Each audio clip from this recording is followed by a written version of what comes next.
I disconnected the mic. I don't give a fuck. Hello, everybody. Welcome to this episode of the Bonfire Lake Comfy Cast.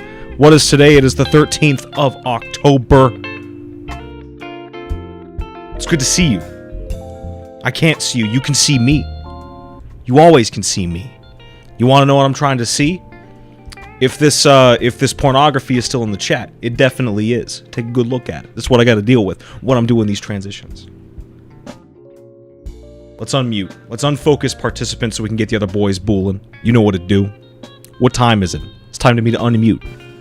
Zoom in hard. Crash zoom, if you will. Where is the Goyim? I'm trying to listen to him. Where the fuck is you? Oy vey. Shmia. Oy vey, Shmia. What? Yeah? I'm not a nut. It's time to nut. Hold it back. We're gonna go tantric. I can't hold it. It's coming now. Can't do it. There it is. Wow. That was pretty nice. Hello, everybody. Hi. Hello, Dax. What's up? Hello, What's up? Cookie. How you doing today? I'm looking right at you. I'm feeling pretty gay. Yeah? Yeah, Yeah. me too. How gay is too gay?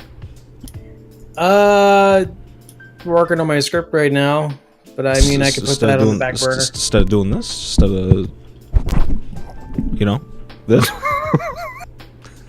Sucking your dick? Yeah. Sucking your big black Mikey dick? Is that ginger ale? Yeah. No, that's Did I just zoom in? Huh? Is that ginger ale? This nigga zoomed in and enhanced in about 8 frames. Just like, oh shit. It's moments like that Oh, that man. confirm. Is that the diet can or is that the regular ginger No. ale? Don't fucking drink that. No, it's just regular. Good old Canada Dry. Canada Dry ginger ale, dude. Canadian Dry. Sponsored by. Sponsored, Canadian Dry. yeah, dude. We all got these old people A, drinks. not real. B, I don't have a webcam, so that's why my tits aren't on stream. Also true. You need to So buy for the next 5 minutes, I'm just gonna, you know, really emphasize the sponsorship. I'm just gonna keep my can here. What There you go. what could I shill Leave for? it there. Oh, it's reversed. This stream is here. brought to you by Neo. The one true video game for the Windows Steam experience. Oh yeah, dude. It's extremely important that you appreciate and acknowledge.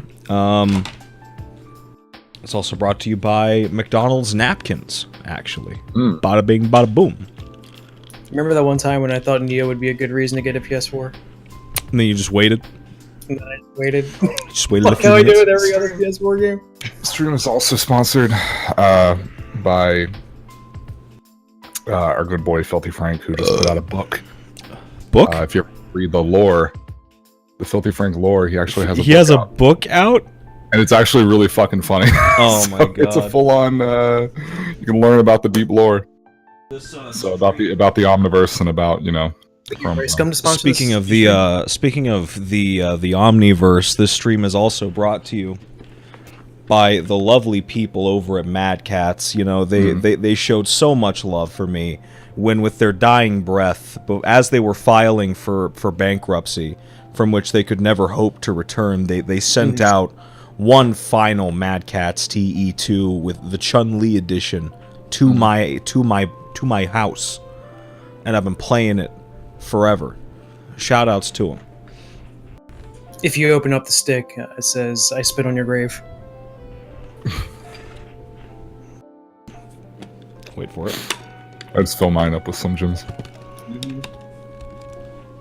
I fill mine up with other Mad Catz controllers. Like the shitty PS2 ones. Yeah, exactly. There we go. So what up with it? I see you rocking the Yorha shirt. It's a comfy shirt. I need to get me one of those. Where'd you get it? Did you get it through Stretchy PlayAsia? shirt. No, it was through where did I get it from? It may have been through Redbubble or some shit. I don't know. I need to get me one. I need to get me that hoodie.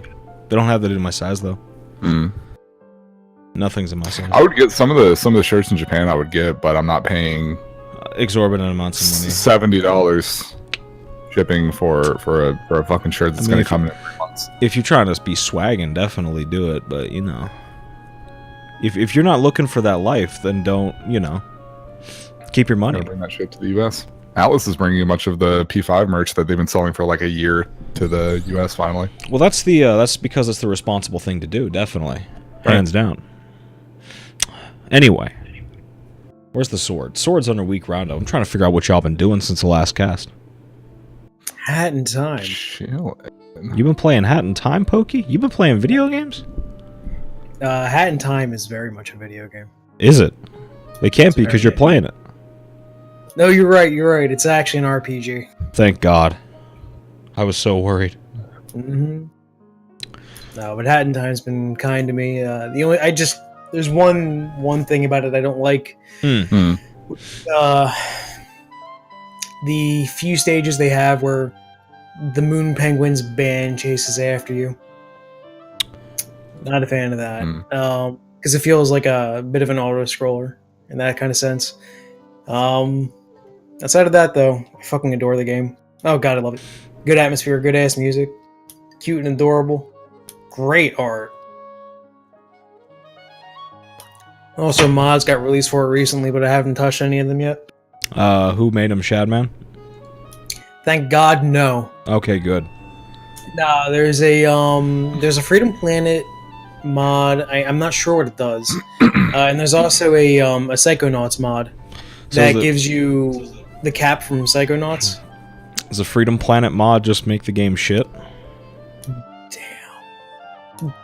I don't know, actually. Did it just get darker in here, or is it me? Wow. Who blot out the sun? The Psychonauts My mod... shade will block out the sun. Does the Psychonauts mod make the game shittier? No. No, it just makes it massively overrated. Because that's actually a funny thing you bring that up, because I haven't even played with that either. But like the Psychonauts hat actually gives you brand new ability. Like it's not just a skin for another hat; it's a brand new hat entirely. Does the hat remove all your credibility? Does the hat put you up on Fig? Does it give you a ton of money? Does it give you sock puppets? Yes. I hope that's like the whole mod is just. That's just it. It just give you the sock puppets. Oh wait. Fuck. While I change into my alternate costume, what else have you been playing? I've not been playing anything else other than just working on my fucking script, and also been watching fucking Dax play some more of that super sweet Skyrim. Not Skyrim, the other one, the other Skyrim. Breath of the Wild. Breath of the Skyrim. I'm watching Breath of the Skyrim. And watched Maximilian playing Evil Within 2. Talk to me about. So I was not here. I was here, but I was not here last night. Yeah, you came in pretty late for that. Oh, I was late. Enjoyed it with us as well. for herbal reasons. But holy shit, man! Evil Within 2, gorgeous ass looking game. Just a shame everything else looks like fucking shit. Yeah. So when I was there, like conga lines were going on because like fucking. So basically, like he was in a stealth section. Max was, and what you could do is you could initiate instant kills by like hiding behind a barrel or whatever, and fucking pressing the kill enemy button to shank him. So my boy definitely drew aggro from like zombies, ran away from the zombies, hid behind a crate, and still got like 3 execute prompts one after another. Yeah, well, even more so, he bumped his body into one of them. Like, he runs up to it, he bumps into it, it turns around and says, fuck you. Yeah. And then he runs 2 feet away, maybe 3 or 4 feet. He gets behind the fucking, the box, and then it slowly comes around the side, and then he just kills it. The other zombie is watching this, because it's right behind the other one. Right. It's like, hey, I see you killing a buddy, that's kind of weird. And then she continues to move forward, and then he uses the next kill prompt for the fucking Congo line of death. And he did that on more than one occasion. He did that a couple fucking times before that point as well. Fucking, the AI is trash. There's this one enemy, this big fucking tall one that's got a really good design. She's like all skinny and fucked up. She's like fucking 10 feet tall. She's got several heads. And I'm not talking about the one with the buzzsaw armor. I'm talking about the one that has the normal like craggly hands or whatever. And she does this. Her AI is just straight up broken because the only 2 times I've seen him encounter her in the game, both times she was fucking brain dead. So the easier to explain one is pretty funny, which is on the outside when it reveals itself from around a corner and then Max is like, oh shit. So then he sits in the grass and he's waiting, and then it just starts spinning in place. It just starts walking in this super tight circle over and over and over. Like it's building up its own centripetal force to fucking fly off or something. And then the first time that I saw him see it was in this sewer section where he's completely disarmed. And he encounters it and it starts screaming and it starts chasing after him. He's like, oh fuck, oh fuck, oh fuck. So he runs away. And then when he runs back and away again to try to kite it around and try to figure out how he's going to deal with it, right? It eventually gets stuck on a wall. And when it gets stuck on a wall, it's facing it, and it's sort of like walking kind of into the wall, and like it's essentially humping it. So what he does is when he sneaks up behind it, he can't get a kill prompt. Because on this thing, you can sneak up behind it and get an execution prompt. He can't get one, so he's like, well, fuck it. I'll just walk around the corner. And, it doesn't matter because it's looking at the wall, so it's not going to see me. When he gets to the other side of the corner, it sees through the wall, sees him, and then doesn't give him a chase because it's stuck on the wall. That's solid. Yeah. That's the real next level. We've evolved. I mean, the amount of times that we saw in the... I mean, how long were we watching, Mark? A couple hours. 3 hours, yeah. 2 or 3 hours stuff. We saw... I mean, that stuff was pretty fucking prevalent when there were enemies on screen. It's just... and this is what I was telling Mark and them the other night, is that I had a bunch of people telling me, and I was reading other comments from random people, tweets and that sort of thing, everyone saying that, man, it's really cool that Evil Within 2 fixed all the major problems that the first game had, and I'm like, that's cool. I saw a lot of promise, a lot of potential in the first game. There was just a lot of stupid shit kind of bogging it down. It's not really something I'd want to play because it feels too much like other things that I've played, and there's not really enough unique aspects to keep me interested, let alone it being horror, although it was never super scary to me. Yeah. Right. And this one just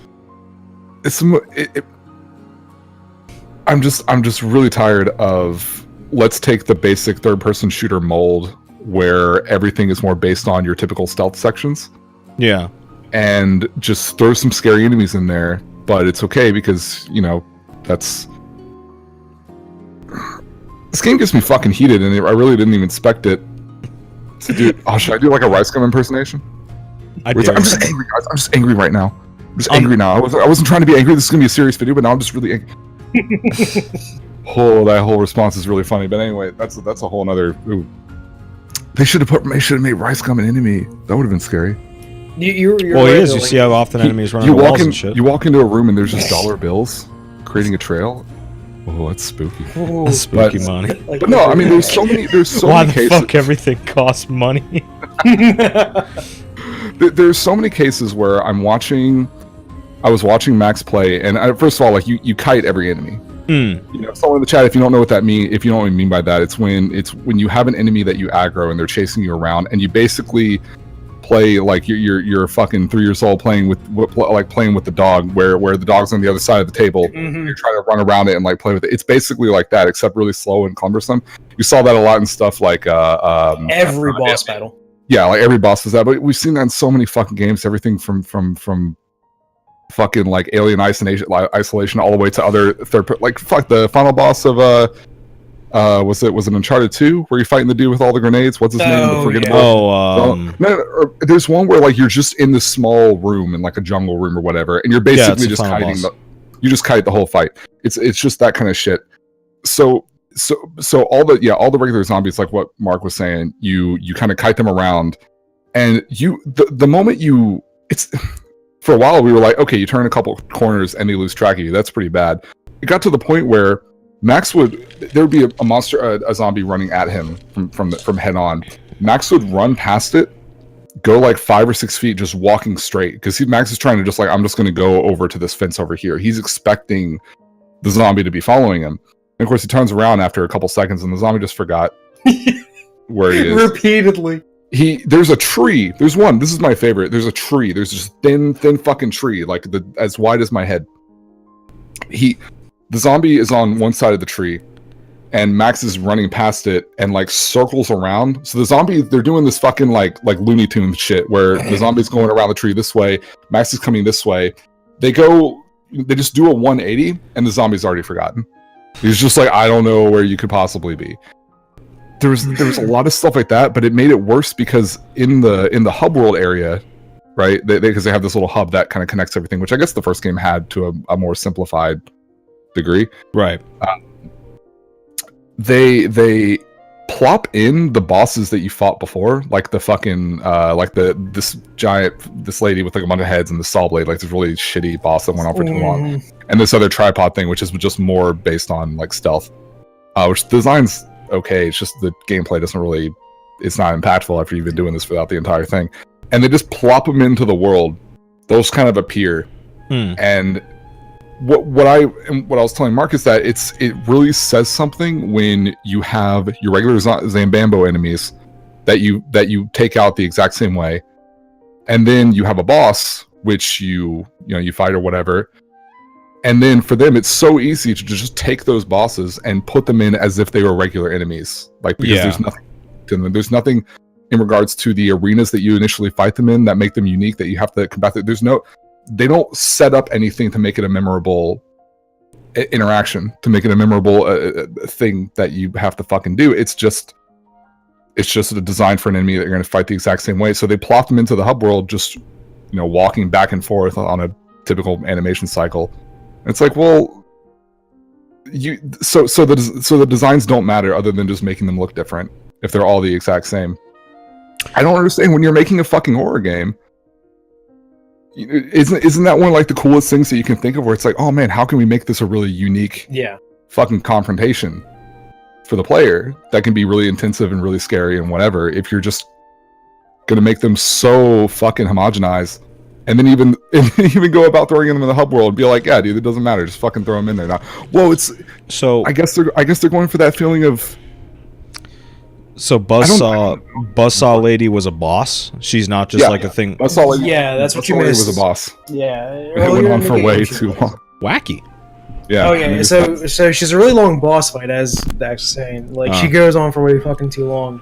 The arena that you fight her in is essentially just it's a flat area with a couple hills, some fences and stuff. And the whole point is you're supposed to get her in traps. Okay. And then when she's trapped, you get slow-mo mode. So that's one of the weird fucking things, is that you get her, like, either she gets trapped in oil or she gets trapped in a fence area.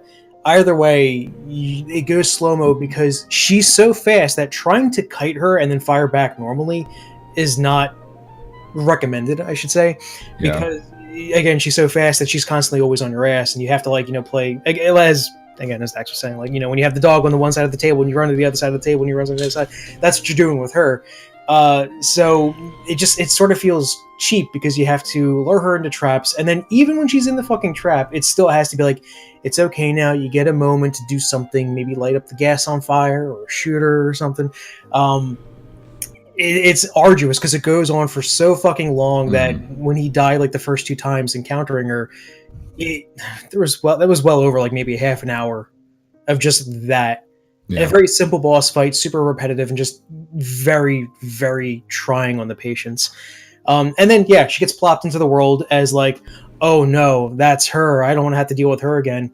But what's funny is that this game also, like, a lot of the encounter design is just fucking boring because as mentioned, so much of this is focused around kiting. A lot of this is not really engaging with something head on or like trying to find like a really good vantage point, because A, you want to reserve ammunition, but B, they also reward you by killing these things by giving you the goo, which you put into your upgrade points and shit like that.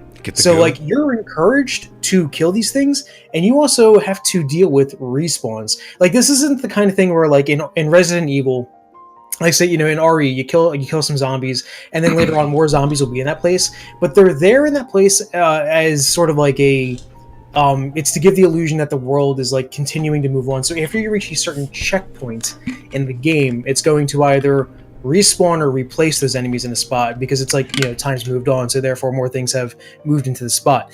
In Evil Within, no, niggas just respawn. That's just what it is. And again, you're like, they try to compensate the time that you waste by playing hide and seek with them to kill them by giving you the goo for upgrade points. So it's as if they feel like they're doing you a favor by putting them there. And on every engagement's just so fucking boring. And again, like, fucking kiting to begin with isn't even entirely a bad premise for gameplay, because, and I kept on bringing this up last night, Resident Evil 4 does a really fucking good job with it.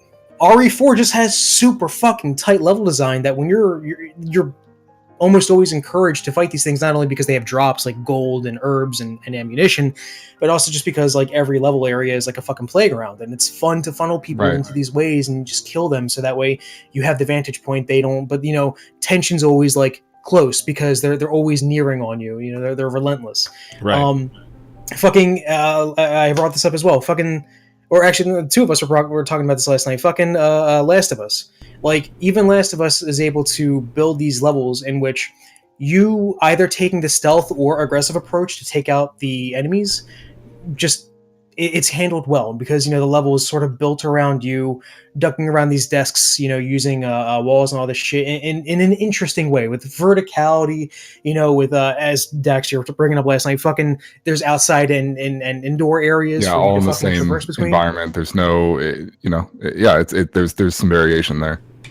In Evil Within, no, you don't get that. You get very bland areas to fight, very bland, boring, long engagements.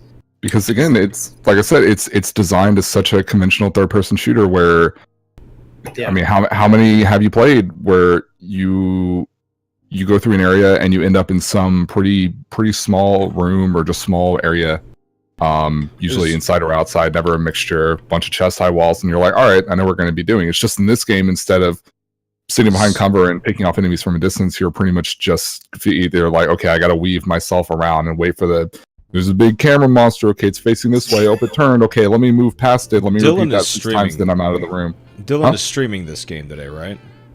I believe he is. Is he? There you go. Wait for it. Yeah, I think it's going to be around 5 o'clock our time. Or no, 5 o'clock my time, which would be 6 for Dax. Yeah. And that'd be 8 o'clock for... No, you have that sort of reverse. I'm 3 hours behind you. Yeah.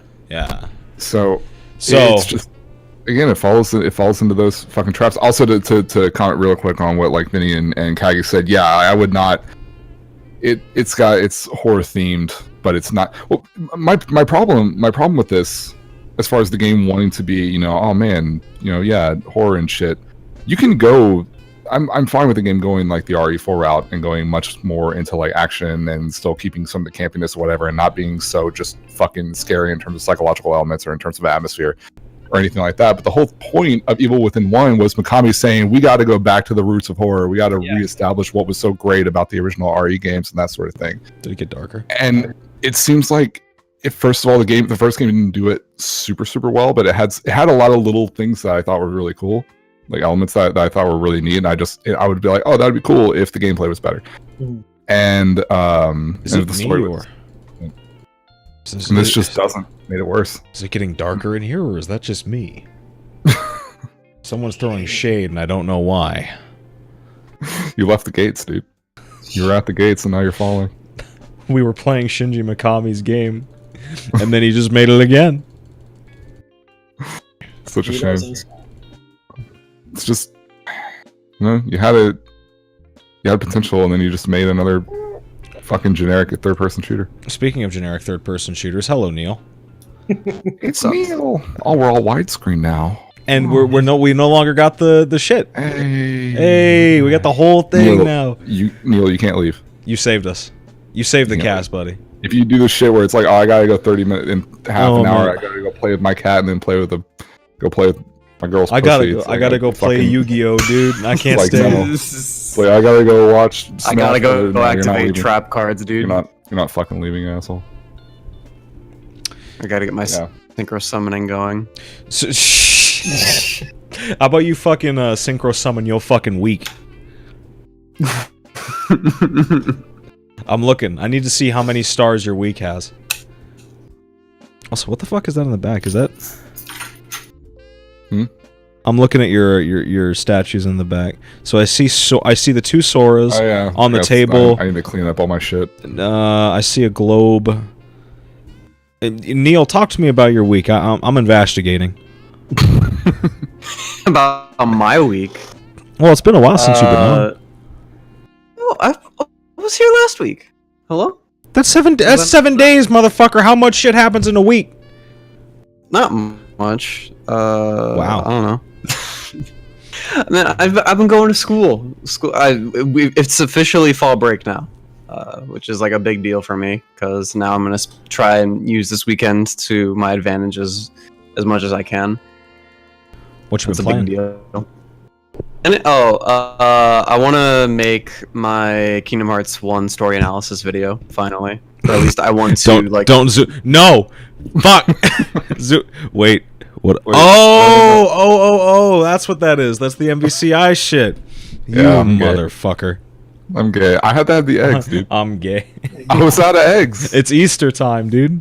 It's Easter. The bunny came and left a reality stone. The figures are actually very nice. Oh, that's good. But the eggs are still the eggs.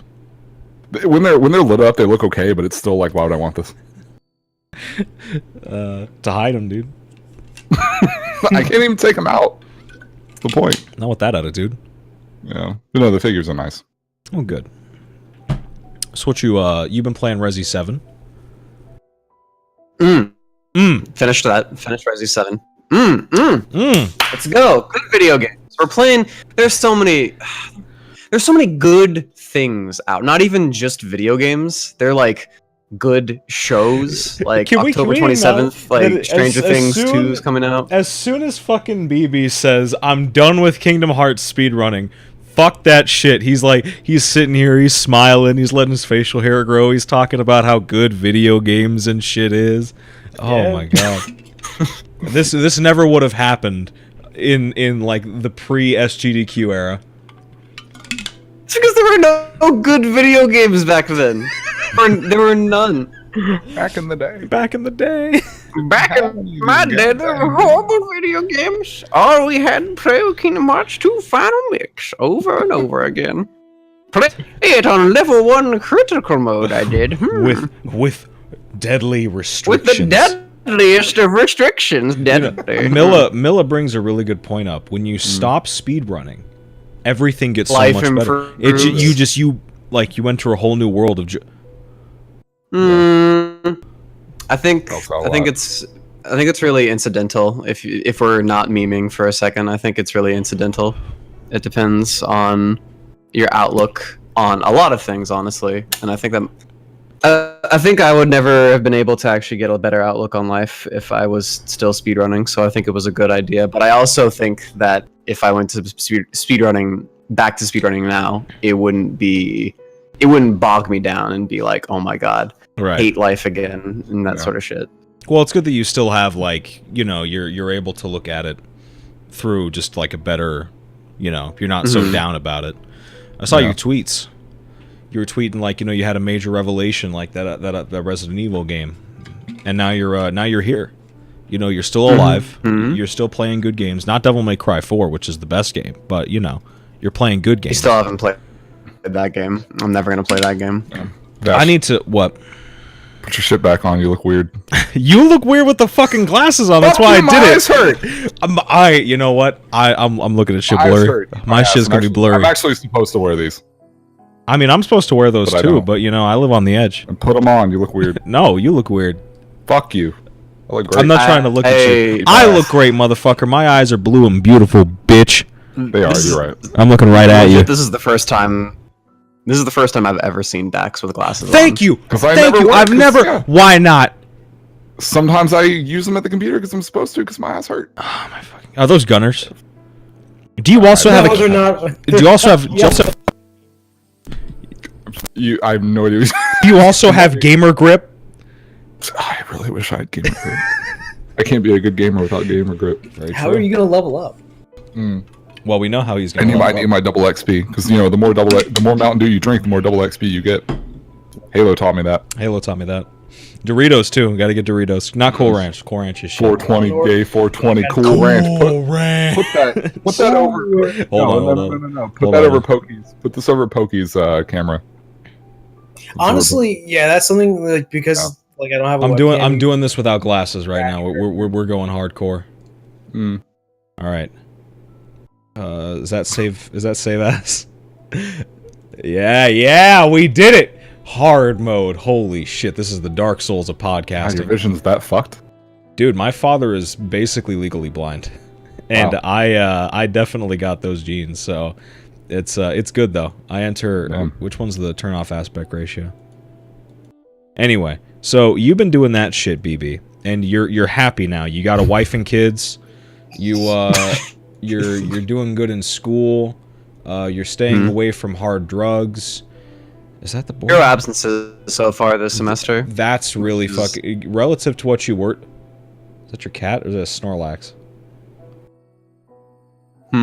What'd you just move? Yeah, what's that?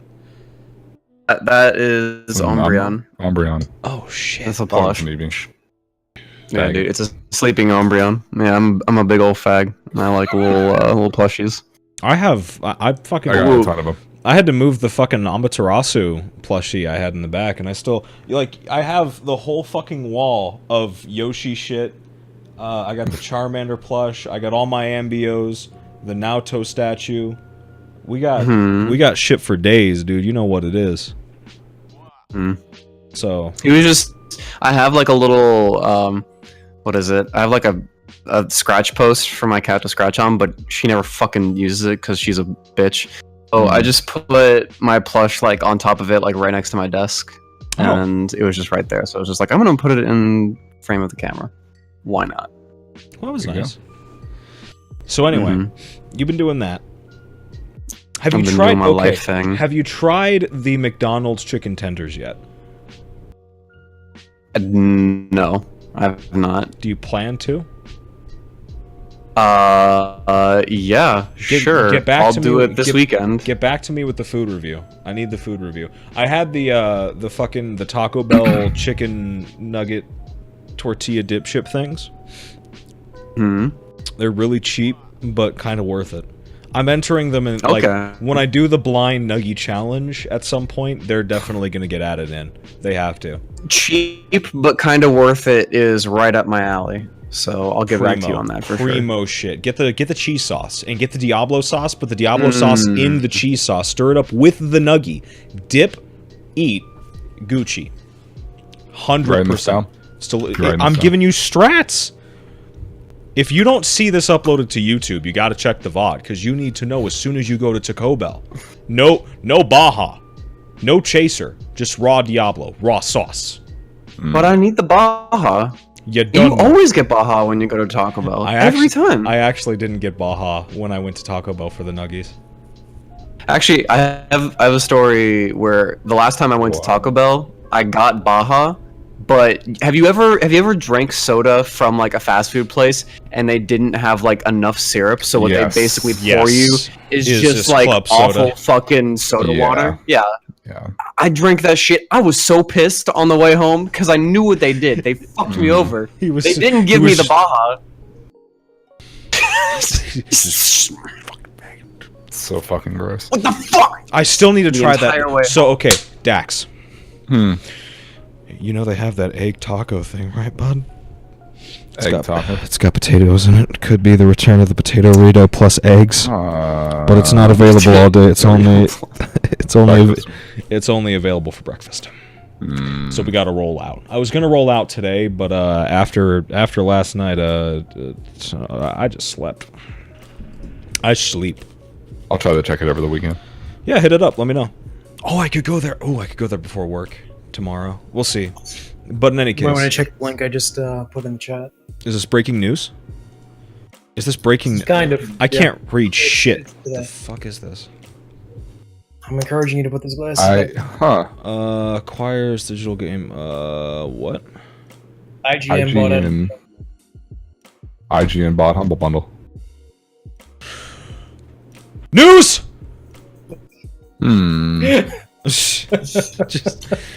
I'm looking it up. I'm reading. Why are people making moves like this? Why Humble Bundle? Why now? Nani o korewa? I don't know.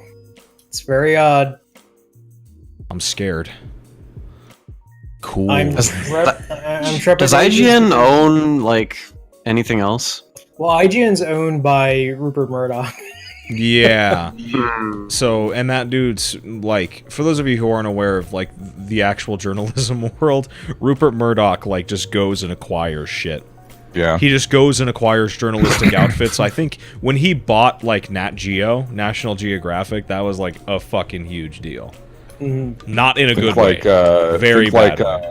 Think like journalistic Ted Turner. Think like a journalistic...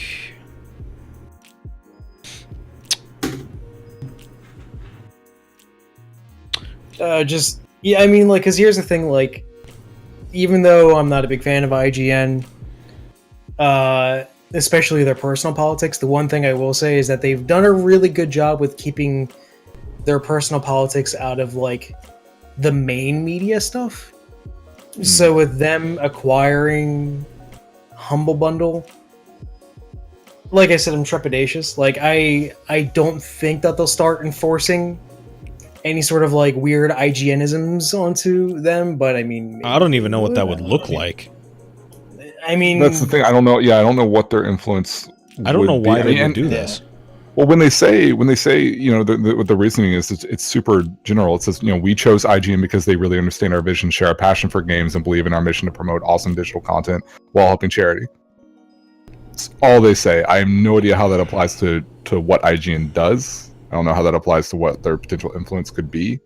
Yeah, because I know they're not just buying it and they're just going to just like, oh, we put that on the shelf. That's cool to have. Let's move on. They're gonna that doesn't happen with any acquisition. With so I don't know. Finally conquered the North. Got that squared away. Well, I wonder if certain things are going to be sort of like promoted and given front and center. I guess. Maybe they'll be able to strike up some better brand deals with other companies for more charity stuff. But I mean, at the same time, doesn't this also mean that that's one more company cutting into the charity dividend? Potentially. It depends on if they're actually taking any money out of this or if they're just using it as a platform to promote. But then again, it's like, It's very curious. What is Rupert Murdoch's angle with charity? Through games? I don't know. Well, I mean, it might not even be him personally. It might like just be a business decision on the end of IGN. Obviously, had to go down the chain of command naturally, but like, yeah. But what does it mean? I think he's probably far removed from it, but now this is like just one more thing that he has influence. I just don't understand it. Yeah. Naze. Some weird shit, dude. Well, it's like when I get that they're both in some way related to gaming, but like when a developer buys a smaller developer, or when like Sega buys Atlas, right, and like publishes their stuff, it's like you can really clearly understand what they're going to be doing. When Disney buys Lucasfilm, it's like, okay, you get the idea of what they're going to be. You just easily assume. Yeah. When Activision buys Blizzard, you can see all their games turn to shit. Yeah. But with this, I don't know. Like, what the fuck are you gonna do with it? Yeah, I remember when Google was like about to buy Twitch. Remember that was like a big deal. Like everybody was super afraid, and then all of a sudden Amazon just like swoops in and takes it. Yeah, Google. Yeah.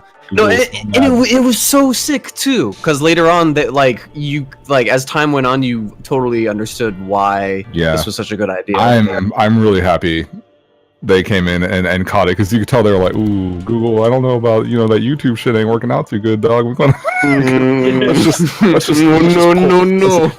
You already have that platform to ruin. Let's just hold on to this one. They've done really well by them, and actually providing benefits between each one, between its users has been really cool. It hasn't just been like a thing. It's like, okay, we're just going to put like Amazon ads on Twitch and that's it. It's like, no, you actually get like Twitch Prime is great. Like if you use both services, which I've done for years, it's like that kind of stuff's great. So I don't know. I wonder if we'll even really notice. I don't know. Again, I would think we would see something come about it. But what though? I would honestly like the first and most prominent thing probably is going to be that there's going to be, whenever there's a big sale going on, there's going to be something on the top of like IGN's website or whatever the fuck that's going to take you to the Humble store. That would be my expectation at the very least. I feel like there'd be more than just. That's what I would assume. There's going to be at least some like advertising back and forth. But I would feel they would, like, why would you purchase? Why would you buy out? Why would you purchase something good when you're so bad? Why would you buy something like Humble Bundle to put it under your brand name, and then all you're going to do is just put some banners on your shit? Yeah, I'm because I don't know what else kind of correlates between the two, so I'm really curious about where this is going to go. We'll see. Wacky. This is fucking weird. I don't even know why. Isn't this like a weird conflict of interest for a journalistic outlet to be like working with a distributor? Well, I mean, specifically, Humble Bundle is very shaky for... I mean, I'm not saying Humble Bundle themselves are shaky, but for them to partner, or, I mean, well, just straight up own them, because fucking like A Hat in Time, a game that I adore and love to death, was published by Humble Bundle on the Humble Bundle store. That doesn't mean that they're straight up their publisher everywhere, but definitely there in that specific area. And if a Humble Bundle were to further publish other games while being attached to IGN, like, that's going to be some pretty questionable ratings. Like, for better or worse, no matter how positive or negative, could you ever really take their word for it when you know that the companies are now connected? That's a good point. It's much like how when GameStop started publishing certain games too. Like, why would you ever trust those reviews from Game Informer? Because Game Informer and GameStop are in bed together. True. But if it's for charity, is it really that bad? Well, I mean, if they're doing it for the sake of pushing charity and putting more money into charity, like, I'm not going to complain about that, especially if they continue to support charities that actually get shit done, rather than just build really cringeworthy fucking awareness advertisements, and that's all they do with the fucking money. But yeah, it's weird shit, man. Like, I'm like I said, I'm trepidatious. I'm not outright going to say this is like the end of the world, but I'm not celebrating it either. This is the kind of thing that it's too late to say or do anything about, so now we just have to ride it out and see what happens.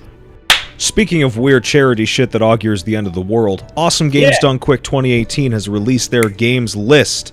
And you know what that means. It's time to look through the list. I'm not going to do it. Do I gotta? So, like, okay. Is this required reading? No. Here's, like, if anything really sticks out to us, we'll remember it. And that'll be the important shit. So right off the bat, the Kingdom Hearts boys, 2 of our Goyim got in. Alex Rebel Dragon 98 and Wyatt or KH Fan 169. Both of them are beautiful boys. Some a little bit less fortuitous than others in certain circumstances. They got in under... When's what? When's Etika getting in? Never. I wanted my Joy-Con boy. Joy-Con boys. Anyway. So, they got in for a bid war in, what's it called? For Kingdom Hearts... I can tell you the bid war. Yeah, it's Birth by Sleep. They're picking... Is it all crit, or is it, like, different difficulty with different character? No. Okay. Terra Beginner, Ven Crit, Aqua Crit. It's a bid war between those 3 difficulties. If it's either Ven or Aqua, then Alex will win it. If it's Terra Beginner. If it's Terra, then Wyatt won it. Okay.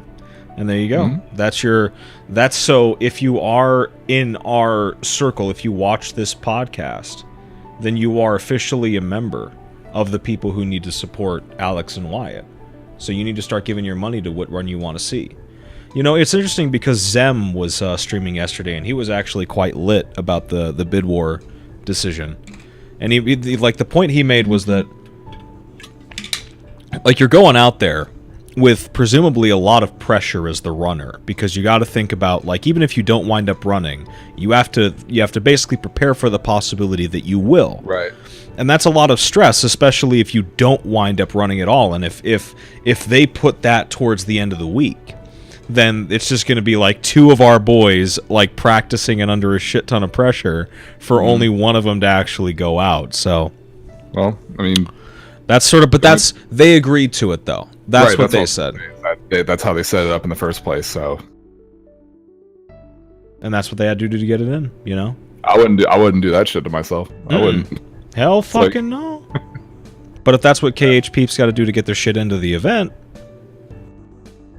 it's a good idea. I mean, if Birth by Sleep's going to get in, and under any circumstances, then I feel like this is the best way to do it. So it works well for you can't just do one of the Birth by Sleep categories just individually and be like, hey, I want to run this, because I don't think it has enough traction. But I think as a bid war, I think it's a great idea. So what other fucking, like, there's Hobbs. Hobbs got in with Crash 3 in the Insane Trilogy, or is that Insane Trilogy, or was it Insane Trilogy? So it got the HD remake of Crash 3 in, and that's going to be either a solo run or it could be a race between himself and a few other people. Yeah. Who else got good shit in? I'm trying to think. Our boy Half got a couple games in. Half got Taker and Armed with Wings Rearmed. I don't know when those will be. Didn't Headstrong got in with Jack 1, no Lava Skip, right? Yeah, and she got in with a race with a couple of other people. Yep. Be a race. Yeah, so that'll be really cool. What else did I notice? A lot of fucking whack NES games that are like 10 minutes. Yeah. They're like, basically I'm expecting them to take longer to set up than they will to be actually played. But they're just a bunch of there's like a bunch of really obscure either licensed tie-in games or just bullshit that nobody remembers from the NES era that got in. And the category what they're gonna do is a block. What they would do is they would just put them together so that the setup itself is not even really necessary. Just swap the cartridge. They can just run through all of them at once so that the setup time is like practically null. And if they're like bad games or whatever, or they're just like an NES block, if you just want to do it like that, then it fits into the category and it makes sense. Milla is 100% right. NES games like this get in all the fucking time. This is nothing new. Yeah. I guess I just never noticed. Like when I'm scrolling through and I just see like estimated time 10 minutes, and that's just a repeated thing. Like I'm noticing a trend here. It's wacky. Yeah. If setup just wasn't shit, if they just like, I mean, I'm like totally okay. Here's the thing, because this has been like a systemic problem in GDQ for a while, with setup time just getting the whole marathon behind by a lot. Yeah. If you want to fix that sort of thing, then just hire an actual group of people that know their tech stuff to do it, instead of asking for volunteers, just like rando volunteer people to come in and have to learn this stuff on the fly, and then like under the pressure of like a really big game that they're scheduled for where they have to do tech, then they're just like, I don't know what to do, and then setup time is like an hour long, and it's just worse for everybody. So I mean, like, I get it, people want to volunteer. I feel like at this point it would be a good idea to just get a dedicated tech team to get rid of this problem. That's a fair point. People need jobs. Didn't they have a dedicated audio team for the past couple of events, and they still had issues? Power Buddy does a pretty good job. They ran into some weird shit that wasn't really necessarily in their control. It was more of the hotel's problem. Okay. But as far as like the main streaming team, it's usually like the same kind of people, and then they bring them on, and they kind of bring on volunteers and stuff, and try to give them the rundown, and yeah. What else got in? There had to be a couple of other things that got excited. Our boy Ricky, the Rixer, with my favorite game, Dog's Life. Doggo Life. He's put an unnecessary amount of work. Okay, well I can't even. Here's the thing, I can't joke about him putting a shitload of work into a game like Dog's Life, because the amount of work I put in the Sonic Boom was retarded. So props to him for getting it in. It's actually really funny. So he's got a Dog's Life in, but he's also got Ratchet and Clank 1 New Game Plus. Which is really cool. So I'm excited to watch both. I'm still a little miffed that we didn't get the PS4 remake, because that's also a really unique run in itself, but that's okay. Maybe next time. So yeah, both of those are in from him. I'm kind of like scrolling through here real quick because there are a few others I wanted to make a note of. I think the general consensus is that the schedule is like okay, but it definitely is not. It wasn't nearly as stacked as SGDQ 2017. It wasn't even SGDQ as stacked 2017 was stacked. I don't know about AGDQ 2017 though. That shit was fucking lit. That we had that was.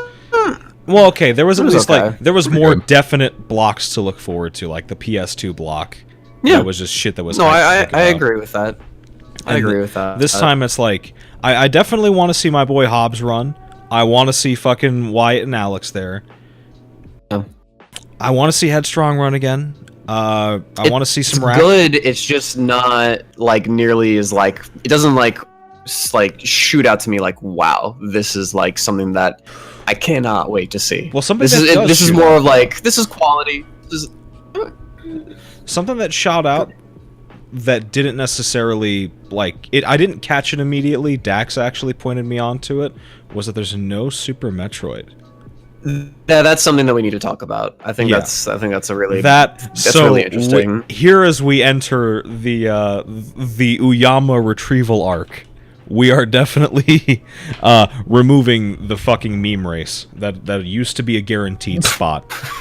It's gone. So, and I don't know why, but save or kill the animals is not going to be an option this AGDQ. People will still donate it for it anyway. Oh yeah, it's going to be a huge thing, but like it's not going to be a thing that it's actually going to get money towards it or anything like that, which is nice. Yeah. So, I'm surprised they're just doing it out of nowhere. I remember on like the last time we did a cast like this, we always said like they should just like cut it out of nowhere and just be done with it. But now that they've done that, it still seems kind of weird. No, okay, this isn't out of nowhere because what they did at SGDQ was they moved Super Metroid from the second to last game or third to last game as it usually is. They moved it from that to like, was it Friday night or something, or like Saturday morning? They put it like a day before. Yeah, they put it a day before. Like, so if anything, that should be an indication they were like, you know what? Instead of like this just being the rock, like the anchor that we just always know is going to make a shit ton of money, let's move this around and see what happens. Clearly, I don't think there was a huge difference with it being on Sunday versus Saturday. So I think they were like, you know what? Maybe this time, now that we've actually like made enough, like we're established enough at this point, maybe we can actually try it. Maybe we can actually try just cutting this donation incentive out and try other stuff and see what the result is. I don't think it's a huge loss on their part. No, it's not. What are they going to replace it with? What's the meme donation going to be replaced with? Other genuine donations. No. I know what they're gonna do. No, I know what they're gonna do. They're gonna do what they did with when they threw in OOT any percent after the new shit was found, after the RNG route was found. Yeah. They're gonna do what they did with that, where it's gonna be like 4 days into the marathon, and they're like, hey, we're opening up donations because we feel a little bad about not putting Super Metroid in there. So if you donate, we have some setup time so we can put in we got Oats here, we got all those guys here. If you want to see the race, they won't do the save or kill the animals thing, but they'll put the race in there and they'll have people like fucking like spurg out and try to donate for that last second. I wouldn't even be surprised if they did that. That'd be smart. I could see that. Trying to manipulate people into throwing a bunch of money at shit. I don't like it. Yeah. I respect it. Looking through some more. Maybe they'll find more creative ways to use bits. I've been thinking about that for a little while. Well, it was done so last minute last time, and they talked about like, we really want to improve the integration because they said they weren't going to fuck with it, and then I think it was I think Twitch came in like the week before and was like, look, we'd really like you to do something with bits. So yeah, so I'm hoping that they do something a little more interesting with it. Jack Bros, I'll be 100% honest with you. I'm one of those people that doesn't like Patty on couch. I don't know. What is it? Patty? Yeah, Patty. Is she a commentator? I'm being dumb. Yeah, well, yeah, he's pretty well known. He's like a full-time streamer and like a friends with like a bunch of people. Peasol, that's it. Peasol 4444. Peasol. Okay, right. I don't know why I can't think of who that. If I but he was on Bonesaw's couch. Yeah, he was on couch for A Link to the Past randomizer, Okay. I think, or what is it? Link to the Past, Swordless, and Super Metroid. He's the dude who throws out those like shade tweets. Yeah. Oh no. He's just his whole shtick, I guess, is that like he kind of just throws in. He doesn't add a ton in terms of like depth to the game. It's really just kind of like to loosen up the couch and make things a little bit more relaxed and more like trying to bring like the fun factor back into GDQ. That's kind of like his. That's the vibe that I get from him. Well, speaking like, of, there's nothing wrong with that. Speaking of trying to make things a little bit less corpsey, fucking we definitely got ZFG running OOT Hundo. So for those of you who, fun. It might be if they actually fucking talk about it while they're doing the run. So you two have history with the last time they had OOT Hundo ran. Yeah. With like commentary issues, so I remember talking about this not too long ago. I remember I was at Hobbs's place, his parents' place. They weren't very far from the event at all. This was the first GDQ a lot of us had attended, and it was 2015, and BB and I were cozy on the couch underneath the blanket, chilling, rubbing each other's diddling our fiddles, and we're watching the stream. And they were doing an OT Hundo, and you have like all the major, well-known, top people, Cosmo and all those fucking people, like just on the couch, like all the key OT people. Everybody with something to say. Run, like everyone who would have individual, perspectives and things to comment on, some variation. Everyone who would be aware enough of what goes into this game that they can, pace the commentary pretty well, potentially, and provide a really interesting run, especially when it's like 4 hours. Yeah. These dudes would go minutes without saying a single fucking thing. And even when they would comment on something, it would be the most just like, oh yes, so right here. And then just another 8 minutes without saying shit. BB is next to me, commentating, explaining, because I'm like, oh, what happened here? Well, that looked a little bit different. And BB was like, oh yeah, so this is really cool. Right here, he did this and then the other. And BB is commentating for me because the fucking runners on the couch aren't going to do it. Fuck. Fino's like on the corner asleep. Like it was such a fucking drag, especially for a run that's that fucking long. That long.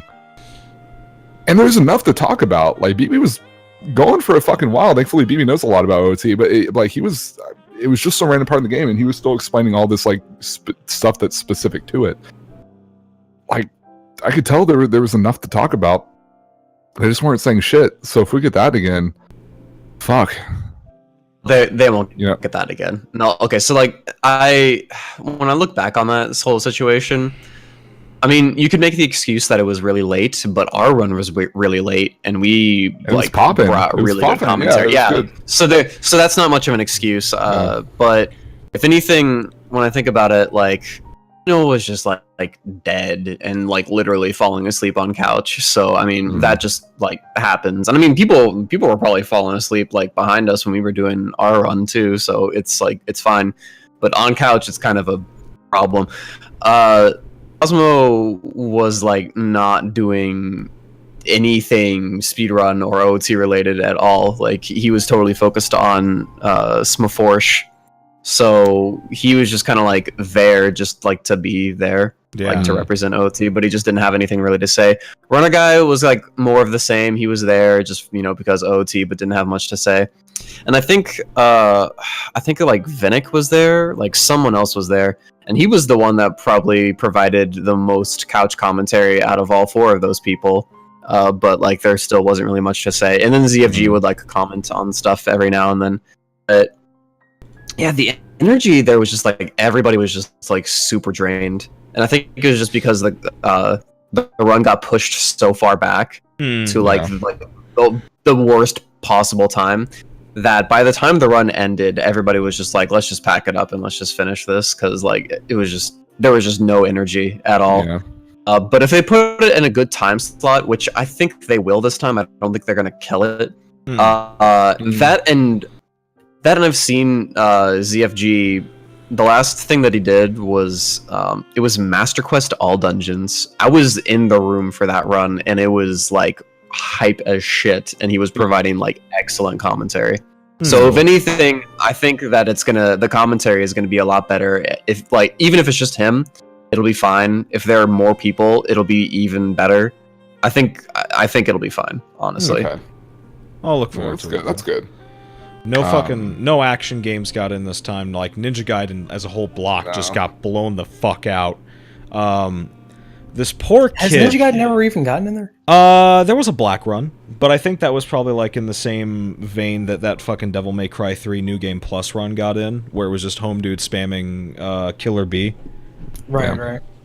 Speaking of, so the first thing whenever these lists get posted is I immediately Control F for Devil May Cry. And sure as shit, that description. So I don't need to. I have it memorized.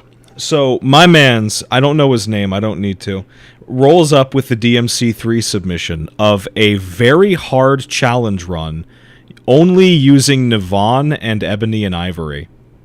Yeah, you're not selling me on that. Nobody wants to see that. I mean that in the nicest way possible. Don't submit a game and put in your description, all I'm going to do is this.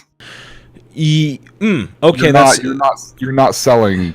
Well, okay, so there's two aspects to that. The first one is that like that's a very good point. You don't show off by limiting it, but it's also sort of bad to be like, okay, we have this game that the last time it was run it was very cheesy. And this time it's like, you know, if you want to do a serious challenge run, you try to go for like SS DMD RTA, which I don't think anybody has done, where they go through and they get all S ranks for the whole fucking game. That would be crazy. I don't even know if that's RTA possible. The amount of training that would be required for that would be fucking ridiculous. But even if you want to do something similar like that for like very hard, which is still possible because you don't have to worry about things like DT or enemy stun values and shit like that.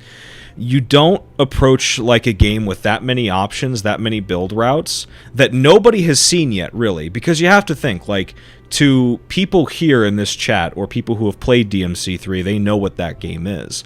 But the thing about GDQ is that a lot of times people don't know the games they're watching. That's part of what makes it a little bit interesting, is that you're just seeing, like, I've never seen Battle for Bikini Bottom until I saw it get fucking its asshole ripped out. Which was fucking great. Like, just because it was cool as shit. And, you know, for DMC3 to come in, it's like, okay, here's this shit you've never seen before. You don't even really know. You don't even know how hard it is to limit yourself to just Navon and E&I, like, in general, because you don't even know what that shit is in context to things like Rebellion or Beowulf. So just for that to get dropped, it's just, it's fucking, it's submission kryptonite. Like in future, and I appreciate the hustle because I saw this kid do the same submission, I think for SGDQ and for AGDQ, where it was the same thing. It was the very hard Navon only run. I don't know if that's a true category or if that's a meme submission, but in either case, if you want to actually get a Devil May Cry in, like, the last time that it was submitted, it was Maxi Lobes doing DMC1, which, while that run had some interesting strats, it also relied very heavily on Holy Water, which after a while just gets fucking dull and isn't as interesting. So if you, like, and that was, you know, that's another issue with, like, the new game Devil Hunter run with that Cinnamon Bun did, where it was just after a while, it devolves to a bit more of a cheesy strat situation. For action games, like, if you actually want to get them in, you might have to seriously consider just getting good at the game. And having a real raw dog submission, I don't know. But that would be a fuck ton more work than you're probably going to get recognized for. So, I don't even think anybody tried to submit a Bayonetta. Or so I didn't see anything like that. Like a Bayonetta or an MGR or anything like that. No MGR. No Transformers, but that scene is sort of super dead.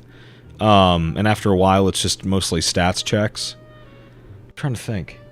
Nobody submitted Neo, did they? Oh yeah, Bloodborne got in, didn't it? All bosses. Bloodborne, all bosses. Does that include DLC, or is that just not?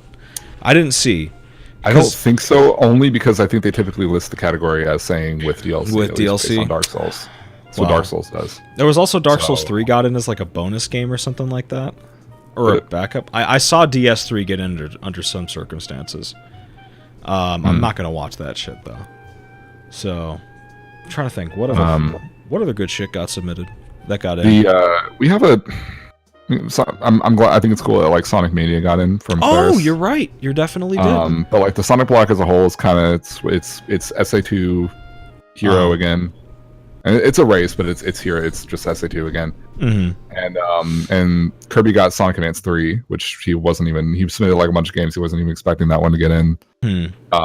Which I've seen, a lot. It's best ending, so it's a little bit different, but I mean, it's all right. My good boy Tones Ballone's got Splatoon 2 in. Splatoon. So I'm really excited about that because I love watching. I always love watching his.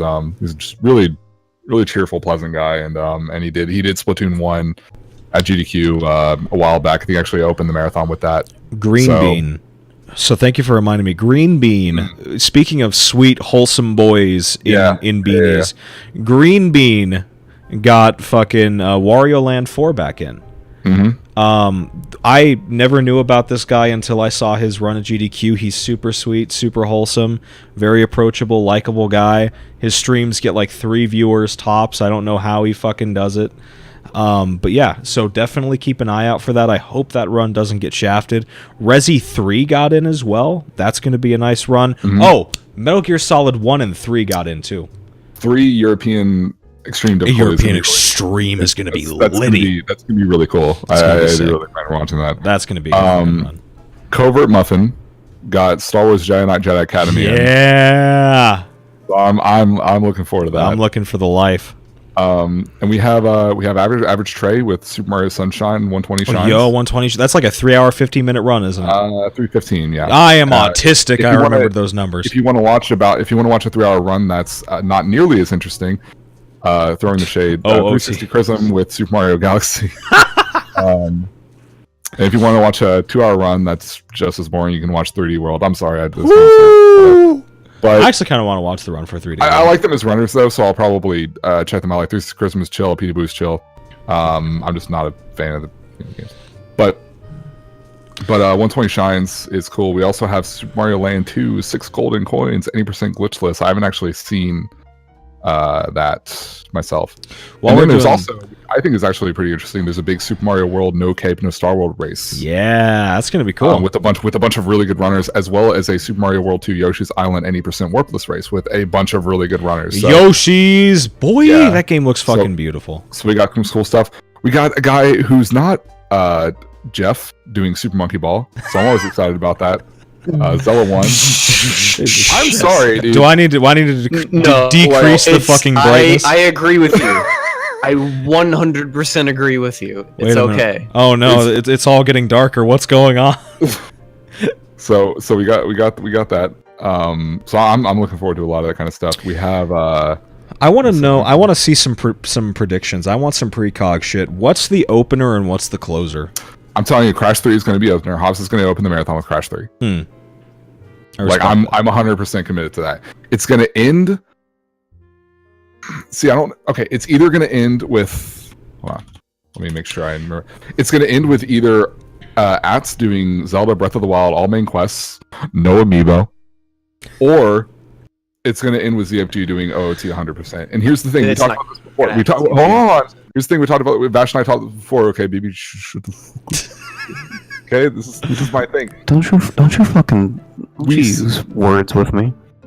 What was the rice gum line? The big words. What was the? Oh fuck!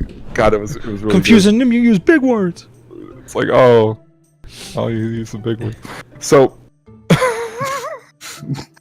want to. I gotta go watch. I gotta back and watch the diss tracks again. But GDQ kind of likes to be a little repetitious with its enders, and I feel like I would be surprised since it's been a couple years since they've done Hundo, if they're like, oh yeah, dude, let's bring it back. I mean, the amount of times we've seen stuff like Earthbound and Chrono Trigger and OOT, as far as enders, like, openers, yeah, they try to spice it up with something that's relatively new.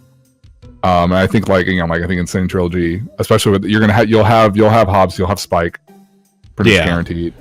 That's, I don't see, especially in terms of who's on the couch for commentary and everything. I don't see them going. Are we gonna be there for that? I want to be there for Hobbs. I'm gonna be there. I'm gonna be there in the room. Fuck it. 100%. So I'm gonna get there early and try to set up close. Like, obviously, like Nier Automata. Like, I love half, but I was chilling in the back. Like, man, I wish this game was good, but I don't fucking. He's just in the back so he can throw his shade farther. It has to travel. But so I'm pretty much set on that. I think that makes sense. It's like when they opened for Splatoon 1 year. Yeah. Like that sort of thing. When there wasn't really anything they knew or anything new, they kind of stuck with some kind of go-to platformers. I know they hyped everything up with Yoshi's Island, that one GDQ. Before I went on, they did Trihex doing Hundo. With like the big Hundo race thing or whatever. Was it a race? Yeah. No, it wasn't a race. Was it not? No, Trihex's was just him. No, you're right. It was just him. Another time they opened up, like they had was it Lamb Chop doing Sly 1? Which was really good. And they had another time where they had, like, a while ago when Bonesaw was actually a relatively pleasant human being. They had him open with Jack and Daxter. Good times. But I really, as far as Ender go, I don't know, because I think Breath of the Wild all main quests, which is a cool run, since there's no amiibo. I think it would be really, really cool to have that as the Ender, but I don't know if they're going to stick with that or if they're going to go more traditional and they'll have like Breath of the Wild come. Well, no, they won't put either of those games back to back. Because it's too long, 4 hours a pop. I don't think they'll do that. But I feel like it's going to be one or the other. It's probably going to be Hundo to me. I think it's going to be Hundo. It's going to be Hundo. I would rather it be Breath of the Wild, but I don't know.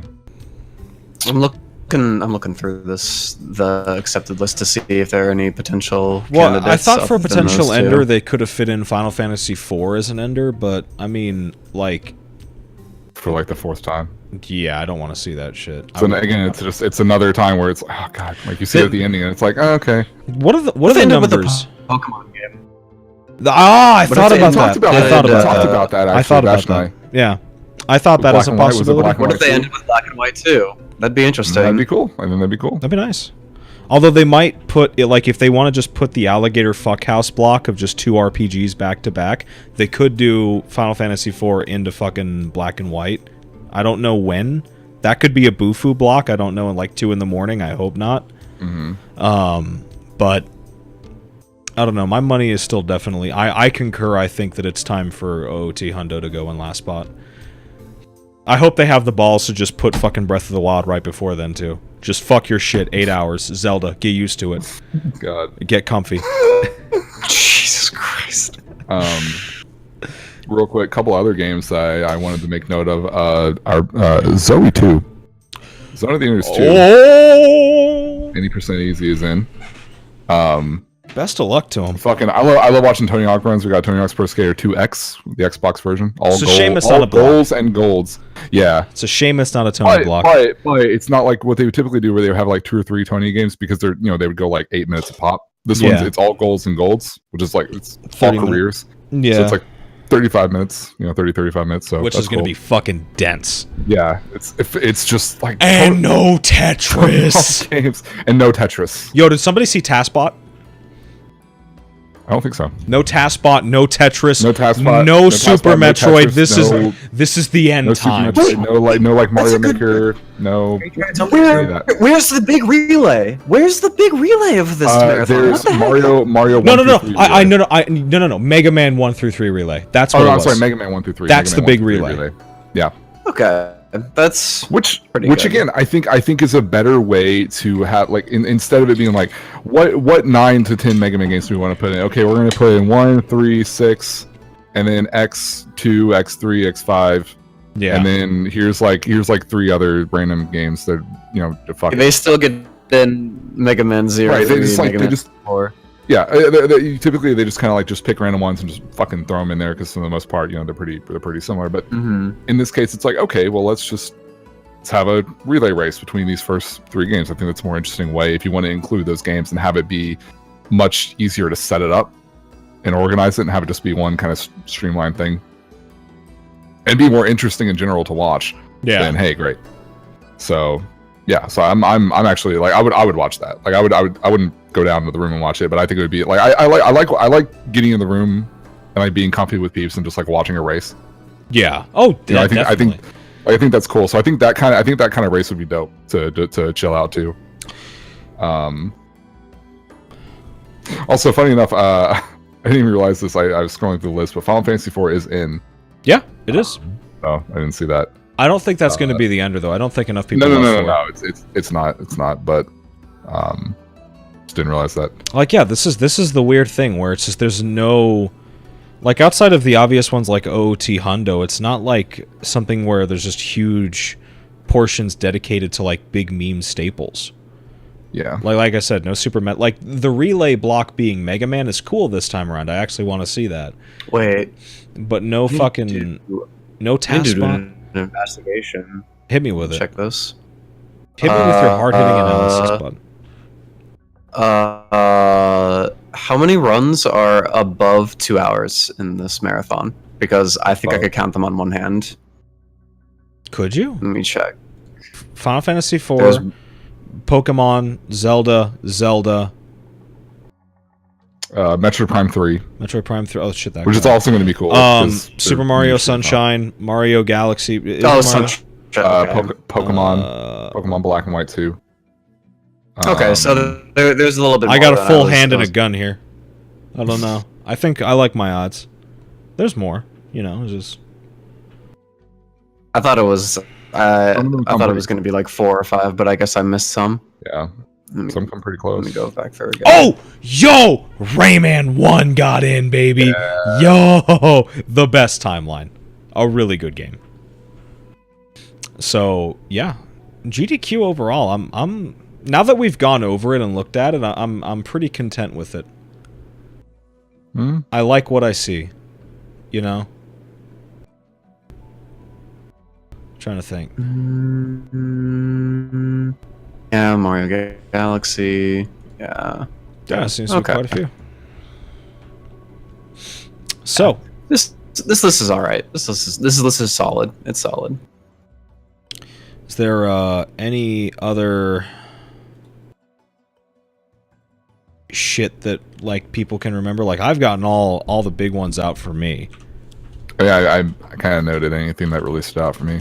I'm interested in. I can't think really of much other than what you guys like immediately threw out there at the beginning to talk about. It's all pretty good. Yeah. So it's sort of rough to go from this all this happiness to something that's quite dark.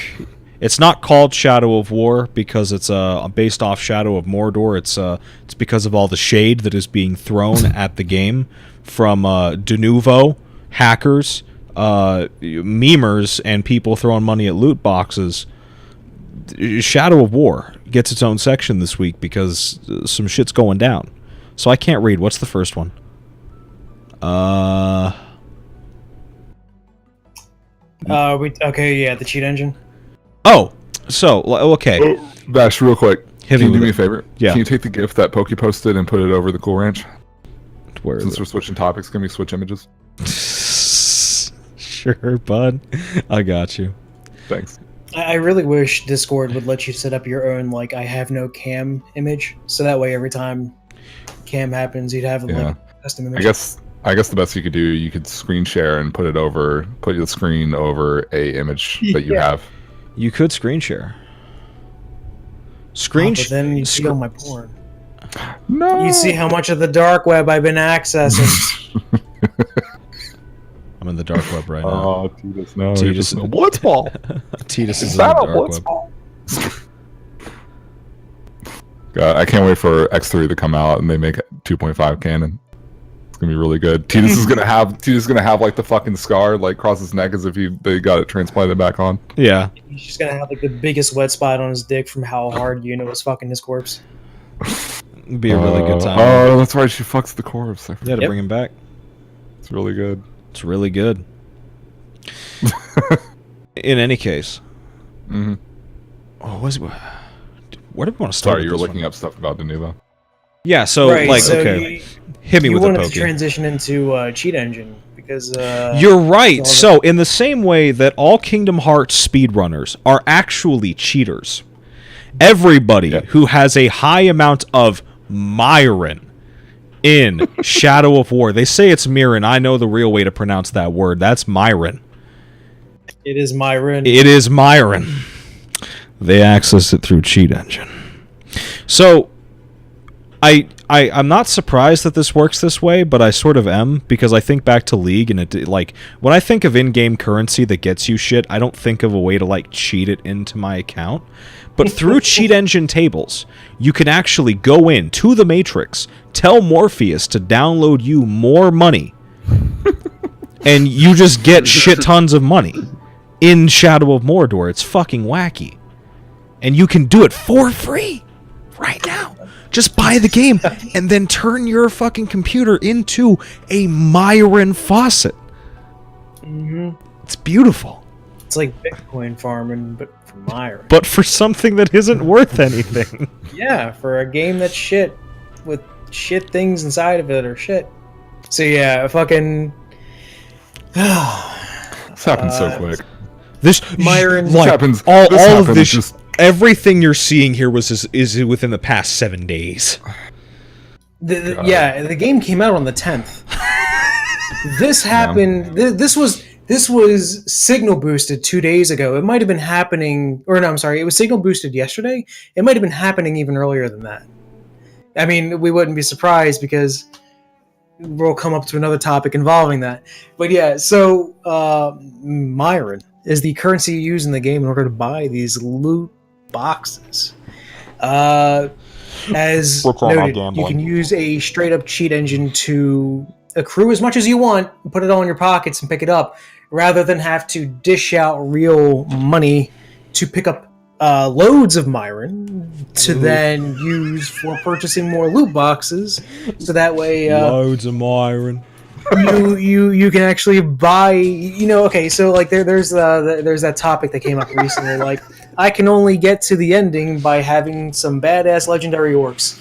You either do a pretty bullshit grind to get them, or you buy the fucking boxes, get your legendary orcs, and you get right to the right ending, or you get right to the real ending. So the reason why, Total Biscuit was the real reason that I even knew that this was happening, because he goes on his consumer advocacy train where he's like, I gives a fuck, I read this from a journalist. I saw the whole Twitter fiasco show up. I saw people telling him, no, you're a faggot.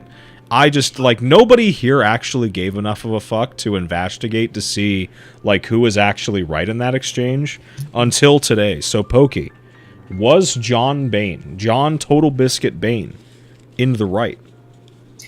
I am not entirely sure still, because every time I look into it, I'm met by two different sides of this argument where people say it's actually not that bad, and other people are saying that it's a fucking stupid big grind.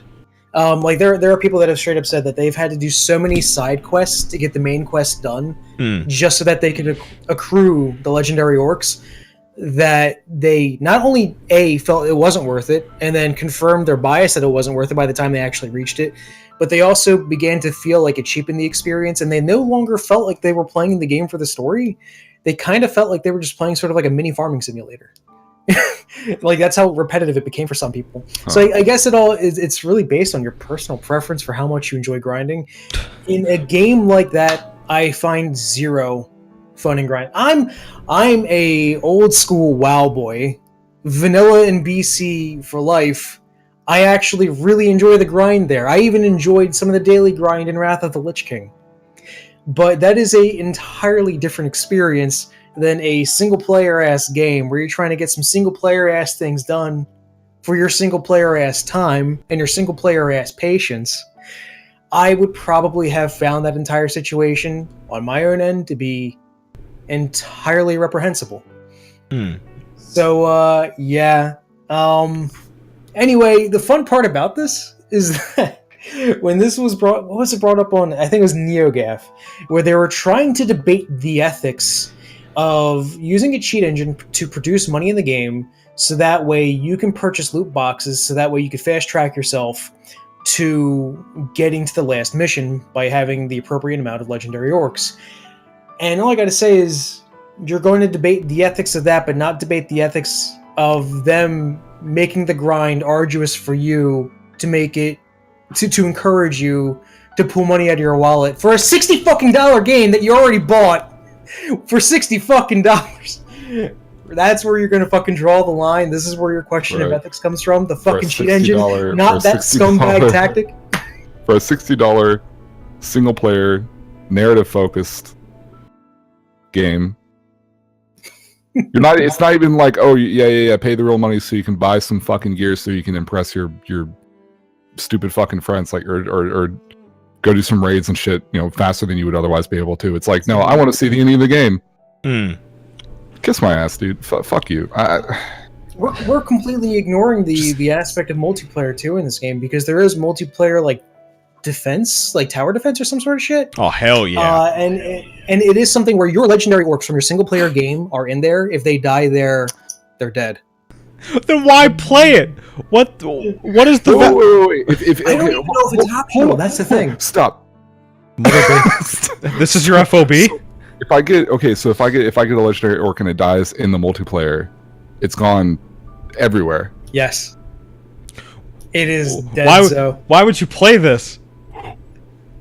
Why play this video game? Why are video games? This is one of the shit game. Fucking retarded. That has to be fake. No, that has to be a misinterpretation. Somebody has to be running that through Google Translate wrong. That can't be real. That can't fucking be real. There's no way. There's no way you value out that poorly. I just want to. Okay, so Solid chose the loop. Or is that Solid Chozo? Yeah, it is Chozo. Okay, sorry. Fucking AC Origins, the loot boxes in there. So far, everything that Ubisoft has said about them can only be bought with in-game money. You cannot actually exchange real dollar dues. Oh, good. For that shit. Good.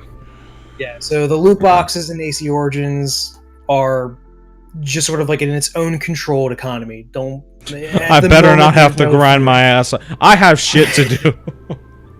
Well, they would only produce the grind if they wanted to, like, hey, I see. Play. I don't. Hey, Vash, I see you've been working at the bar. I see you've been shaking your titties for some of those customers. I got something here that you could probably spend those monies on, my boy. Let me tell you, it might have something to do with a White Russian. There's going to be cream somewhere, might be dribbling down your chin. Let me quit making it rain. Ubisoft, where the fuck is Rayman 4? Oh no. Maybe that's what it's for. You open up enough loot boxes and it gives you a key for Rayman 4. No. It gives you the release date for BGNE 2. So you have to buy BGNE 2 so you can support Rayman 4. Well, isn't that what Ansel said? Something along the lines of like, yeah, I'm thinking about doing Rayman. So here's the thing. Instagram. My boy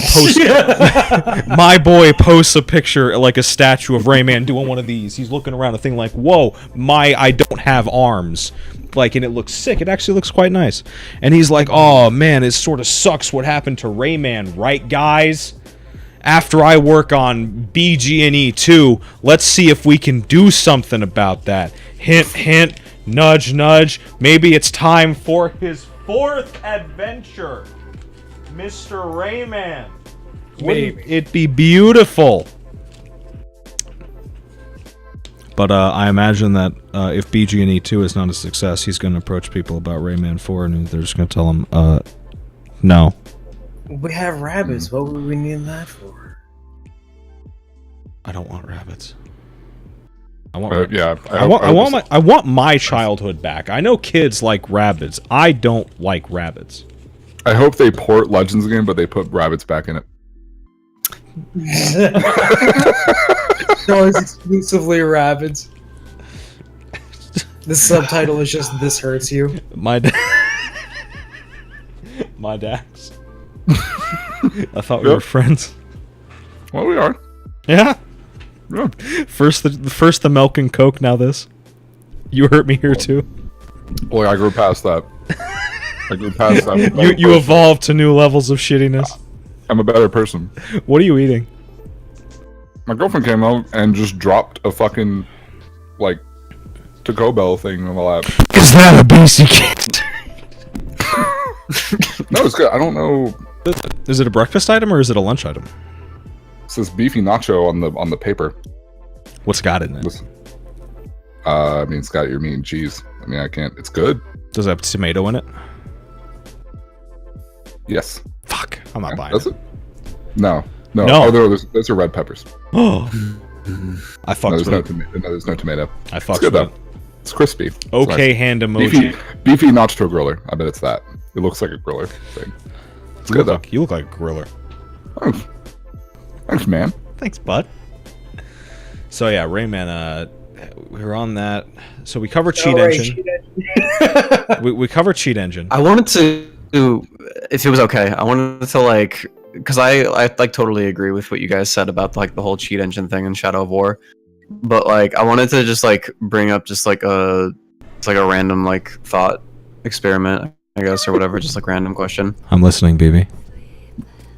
Nacho griller, dude. I want to get Taco Bell real bad. I'm listening, BB.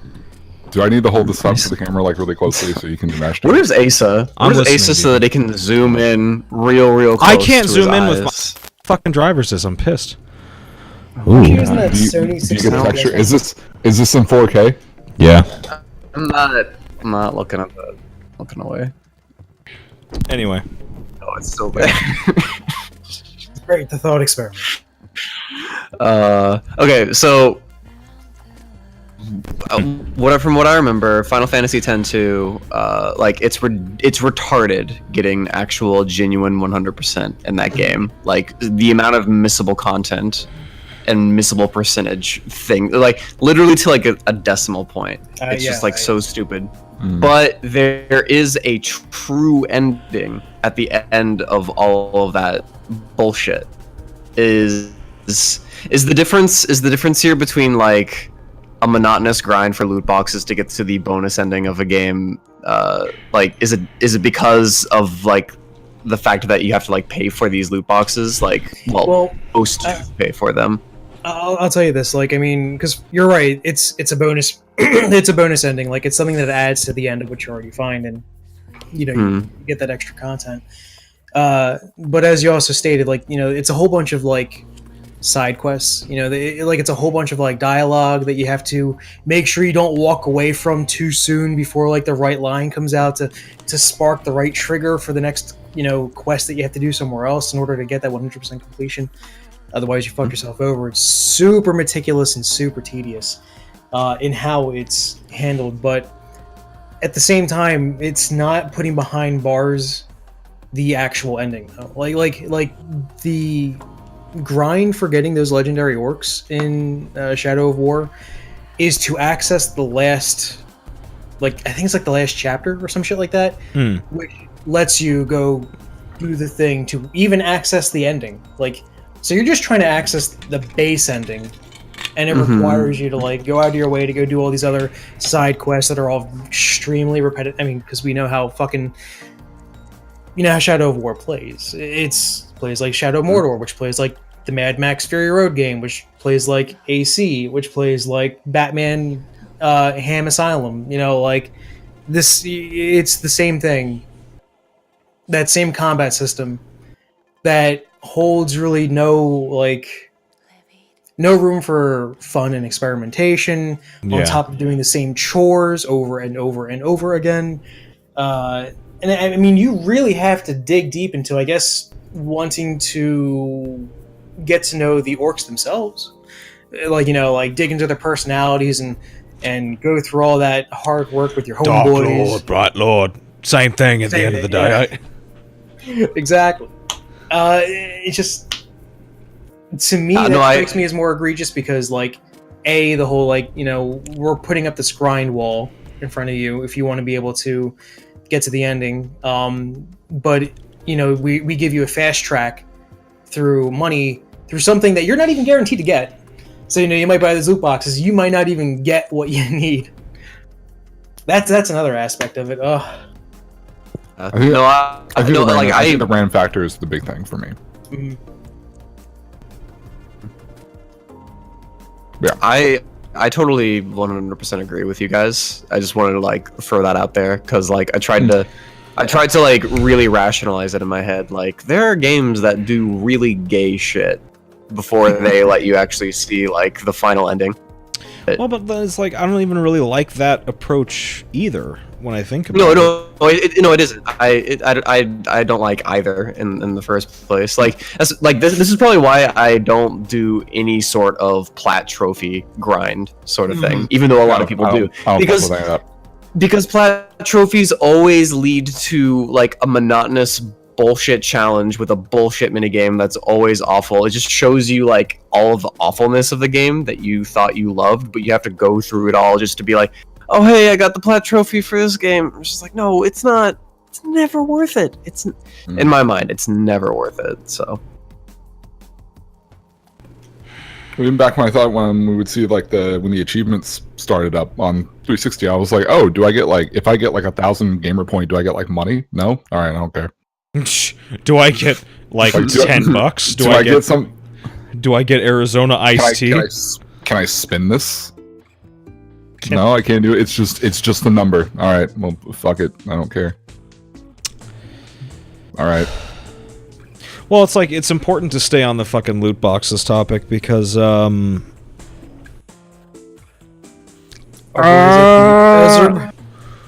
okay, so Overwatch is like a totally different thing. No, but it's cancer.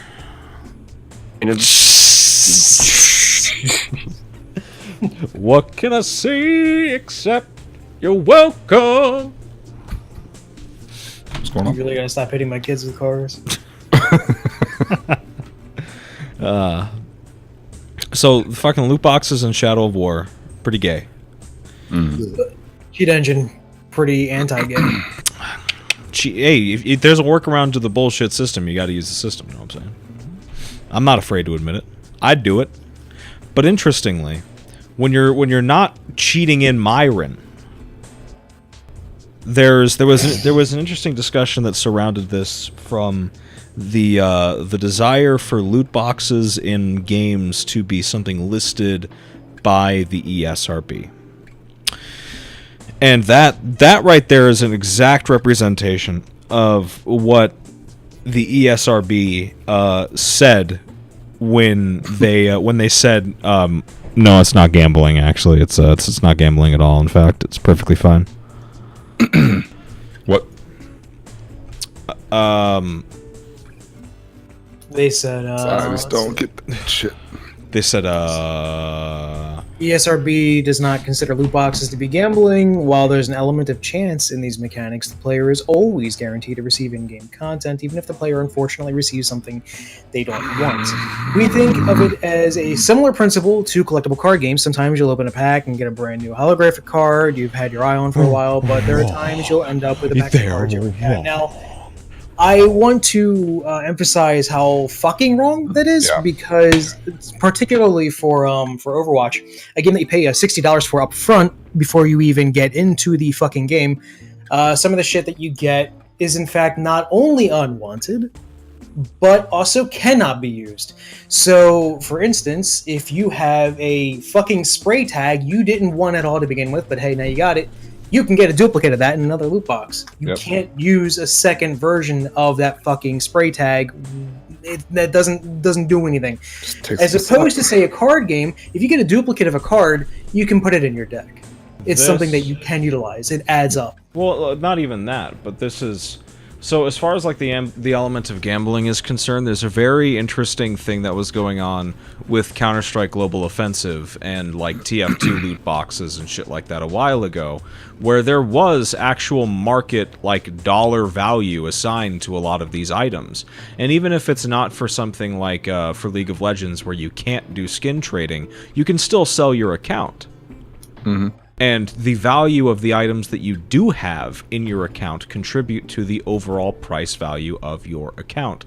As far as the trading card game thing goes, you have to be a special type of fucking retarded to not realize the secondhand market for a lot of these TCGs and CCGs on the market. This is my Teamer EDH deck. This is the only piece of Magic the Gathering paraphernalia that I kept after I sold all of my bulk to a in-city secondhand dealer by the name of AJ, where I got $200 out of the deal for all of my fucking bulk.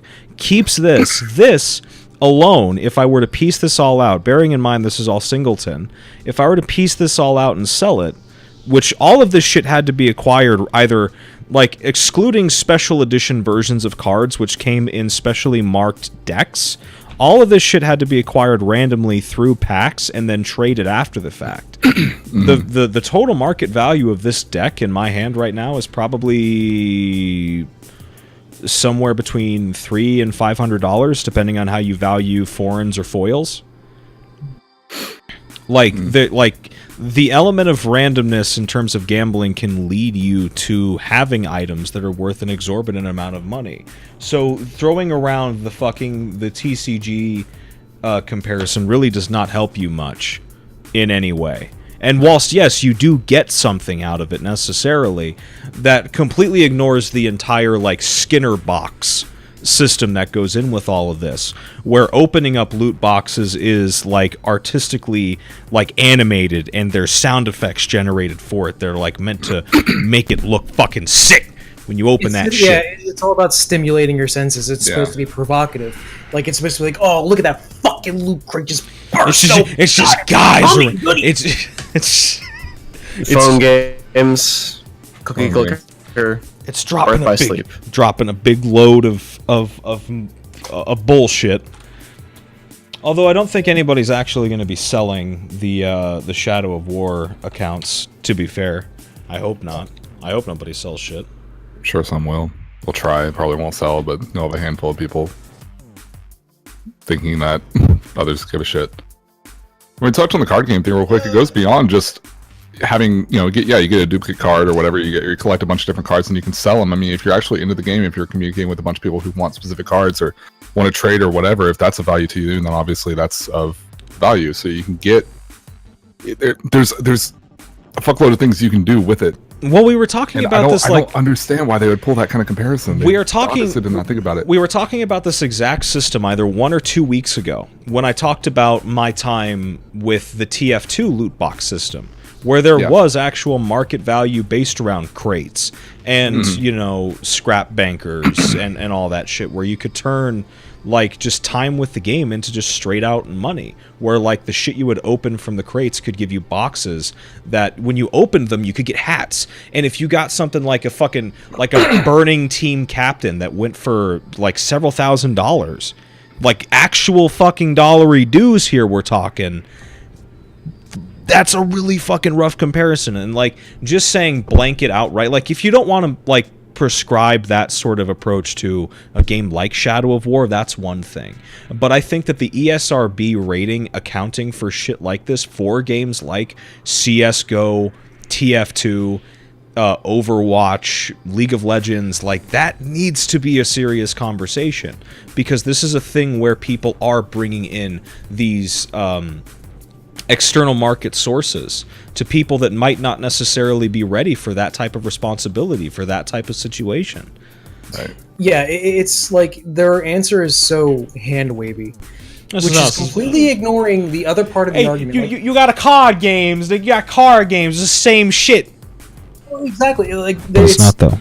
They're failing to recognize the depth of the conversation that's been initiated. Like, they're only approaching so far. They've only commented on it and have been really approaching it as if it's the only thing that's been said, is the whole gambling thing. Okay, so you don't want to call it gambling.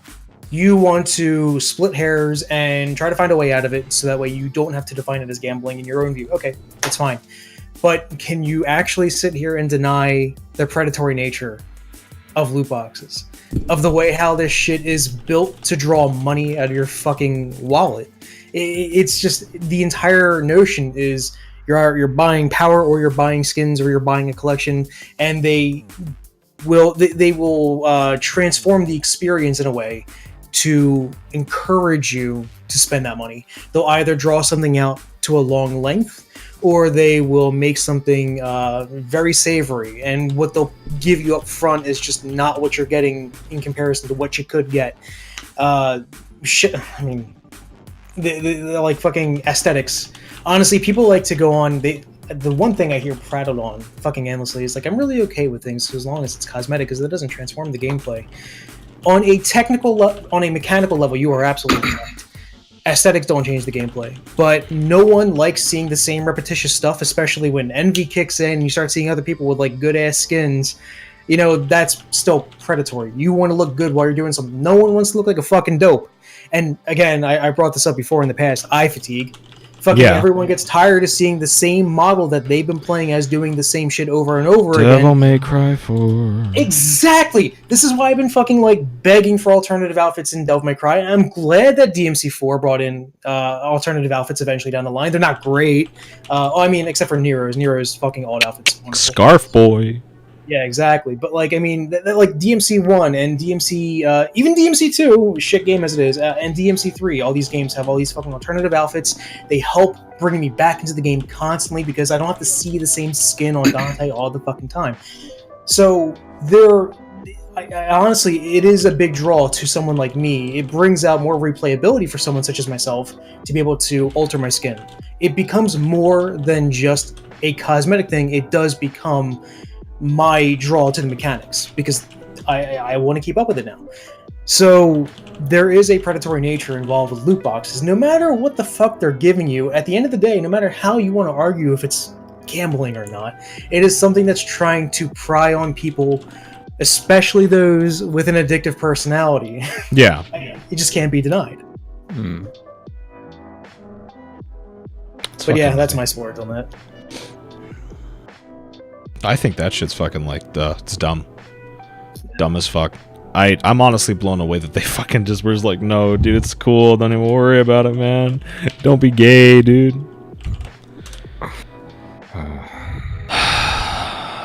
So, what else? Oh yeah, Denuvo got cracked in other news. DRM doesn't do its fucking job. Welcome to, what is today, October 13th? Who's surprised? Yes. Whose man's is this? No one? It got cracked one day. It got cracked one day after release. I know you got to try to protect your shit, and I appreciate that. But at the same time, it doesn't work. What do you want me to say? The shit doesn't work anymore. It never worked. This shit got cracked so quick. Like, what you want me to fucking say? It doesn't fucking do anything for you anymore. Like, first of all, it was never a good option to begin with because you're treating me, the fucking paying customer, as if I'm a criminal.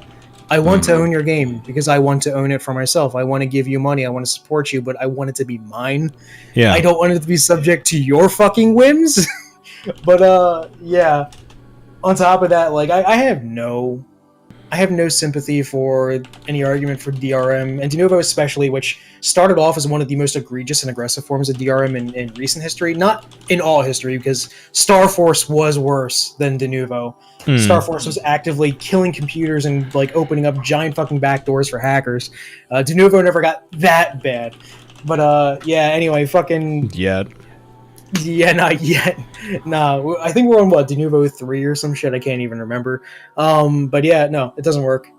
And fucking get your money back guarantee. Get rid of Denuvo. Get your money back guarantee. Don't give them fucking money. Let your customers own the fucking game. Don't treat them like preemptive criminals. Fuck off.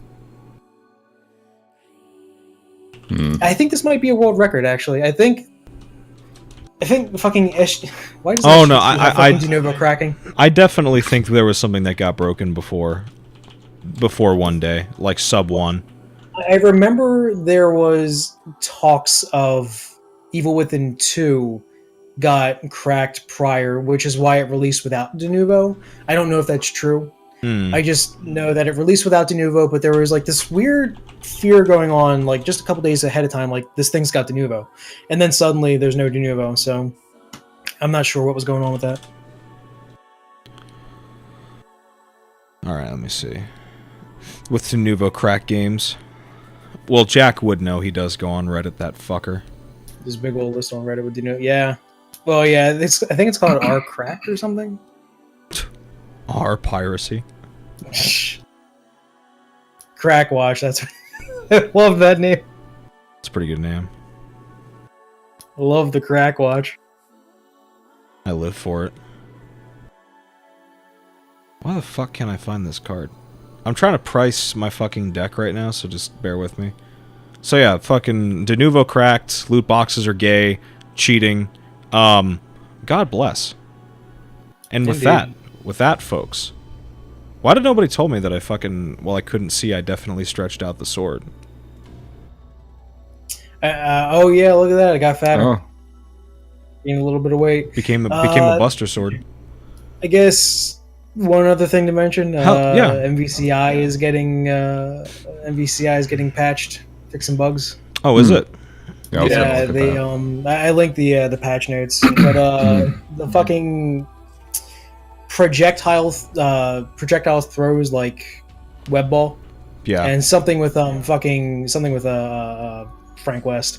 Essentially, after 3 of them connect, it now sends the opponent into a spiral stun state, which gives them iframes, so that they can't get caught up in another set of projectile shit like that. Right. And you can also now tag out of it as well, or like not tag out of it, but like tag assist, so that way, while someone's fucking you with web ball, you can come in and fuck them. Okay, so they did. That's interesting. So in a way, they fixed it, but they also just gave you like play around it. Mm-hmm. Well, I mean, they're doing the same thing that stuff like Mindstone and Power Stone do, where if you connect with if you grab them with Mindstone or you hit them, you wall bounce them with Power Stone once. If you use that same thing again in the same combo, it'll just send them into a spin state that goes up in the air, and then you can air tag. Yeah. So it's meant to it basically forces them out and discourages trying to keep fucking using the stone in that same way, because you just can't. Which I don't know why they didn't have that. I don't know why it wouldn't be like, you get hit by 2 or 3 reality stones somehow in the middle of a combo, and then it's like kind of pops you out. But I guess because they didn't think of it as more as a combo tool or a setup tool necessarily, like Power Stone and Mind Stone are, they didn't think about it because they're retarded. Yeah, that sounds about right. But so they're just fixing that. So it's about what I expected them to do. Let's see. Yeah, Frank light kick, heavy kick, hammer throw. I don't really know much about that. Kind of glancing through the stuff here. Yeah, can perform air recovery in 8 directions when recovering from certain unique hits in the air. So there are certain moves, like Chun-Li's spinning bird kick, bolts of Balthak, where you would have very limited attacking options when you come out of them. So now it's basically gonna pop you out a little bit, give you a few more frames of leniency, and you can actually move in the appropriate direction. Just because the way those moves would hit you and multi-hit, right, would be really weird.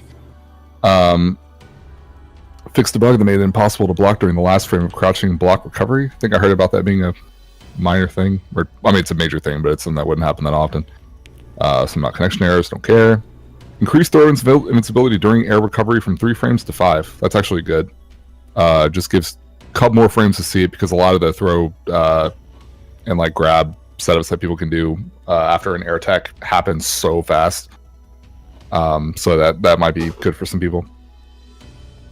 And I wanted to check. Oh, there was something I thought was kind of neat, because I was wondering if this is actually something that they were going to change eventually in a patch, whether or not they did a big fucking rebalance patch for the entire cast. But fixed a bug that allowed players to cancel a dark spell after light kick, hard kick, dark hole with flight. So what's cool about this is that it prevents Dormammu from... Well, okay, Dormammu's fucking dumb, period. Yeah. But this takes away one of his really stupid options. That would net him, you could get, fucking 6.5k meteorless full screen with no effort. So, what they did with Dormammu in this game was that when you do stuff like Dark Hole... Right. You automatically gain one of the flame levels. Dark spells, one of the dark spells on the hand. So in Marvel 3, those were independent of one another. Whereas now, when you do Dark Hole, he will always, based on which Dark Hole you did, which input you did, either punch or kick, whatever, will give you either creation or destruction for your hand. And of course, when you get 3 total, regardless of the combination, then the next one you do, if you do Dark Hole after having your hands full of 3 different spells, it'll do the appropriate animation, or you can do it by itself. So what he had was that you could do Dark Hole and then flight cancel before your hand does that whole animation. You could flight and then you could do an air one. And so he straight up had like full screen dark hole, flight cancel, full screen dark hole, flight cancel, full screen dark hole, and you could just juggle the enemy in dark holes from full screen, like from max distance. And it did a fuckload of damage, but apparently, I like how that was a straight up bug. That wasn't even like, okay, you can cancel the thing into a flight. It's like, no, that was actually a bug, apparently. So they got rid of that, so thank God. And then a couple other bugs I wasn't really familiar with for Doctor Strange. A bunch of caps. Oh, I think they fixed those like weird physics that Cap has for some reason, where he would like you would be forced to block, or he would be in a guard position like while he's super jumping after throwing a shield, and he's just like floating for a long time. I think based on what this I think they're kind of addressing some of that overhead glitch. I don't know what overhead glitch you are referring to, Shotgun. Are they referring to the one where Thanos and Dante, where you do something with Thanos and then what happens is Dante comes in with a stinger and it transforms the stinger into an overhead? Is that the one you're referring to? I think so. That's why I haven't heard of that. It's fucking wacky though. It's one that was being utilized at one of the recent tournaments towards the end of September.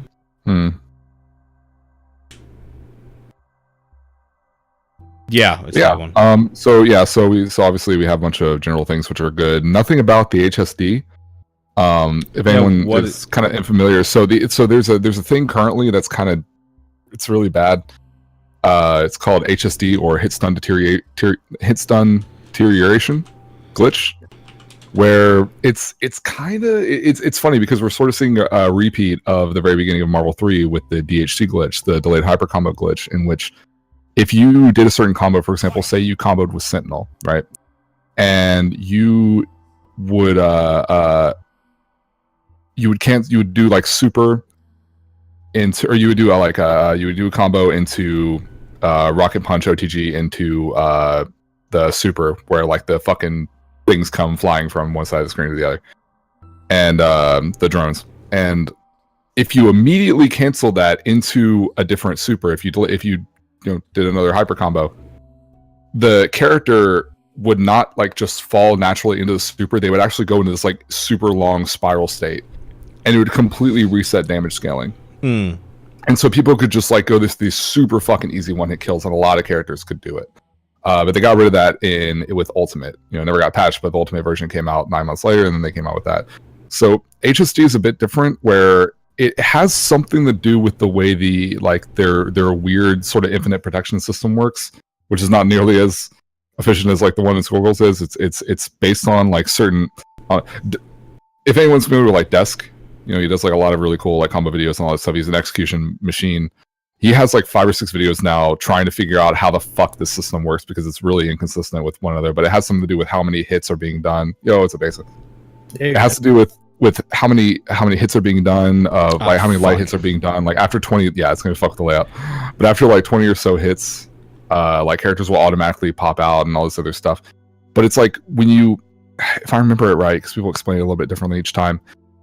It's like once you go above 5k damage, you can do certain supers and call in assists in a certain way that will not change the damage scaling like the DHC glitch did, but it will basically remove like hit stun deterioration. So where you can keep fucking building meter and comboing to the point where they'll eventually die. Now the cool thing is that we get some really dope combo video stuff out of it.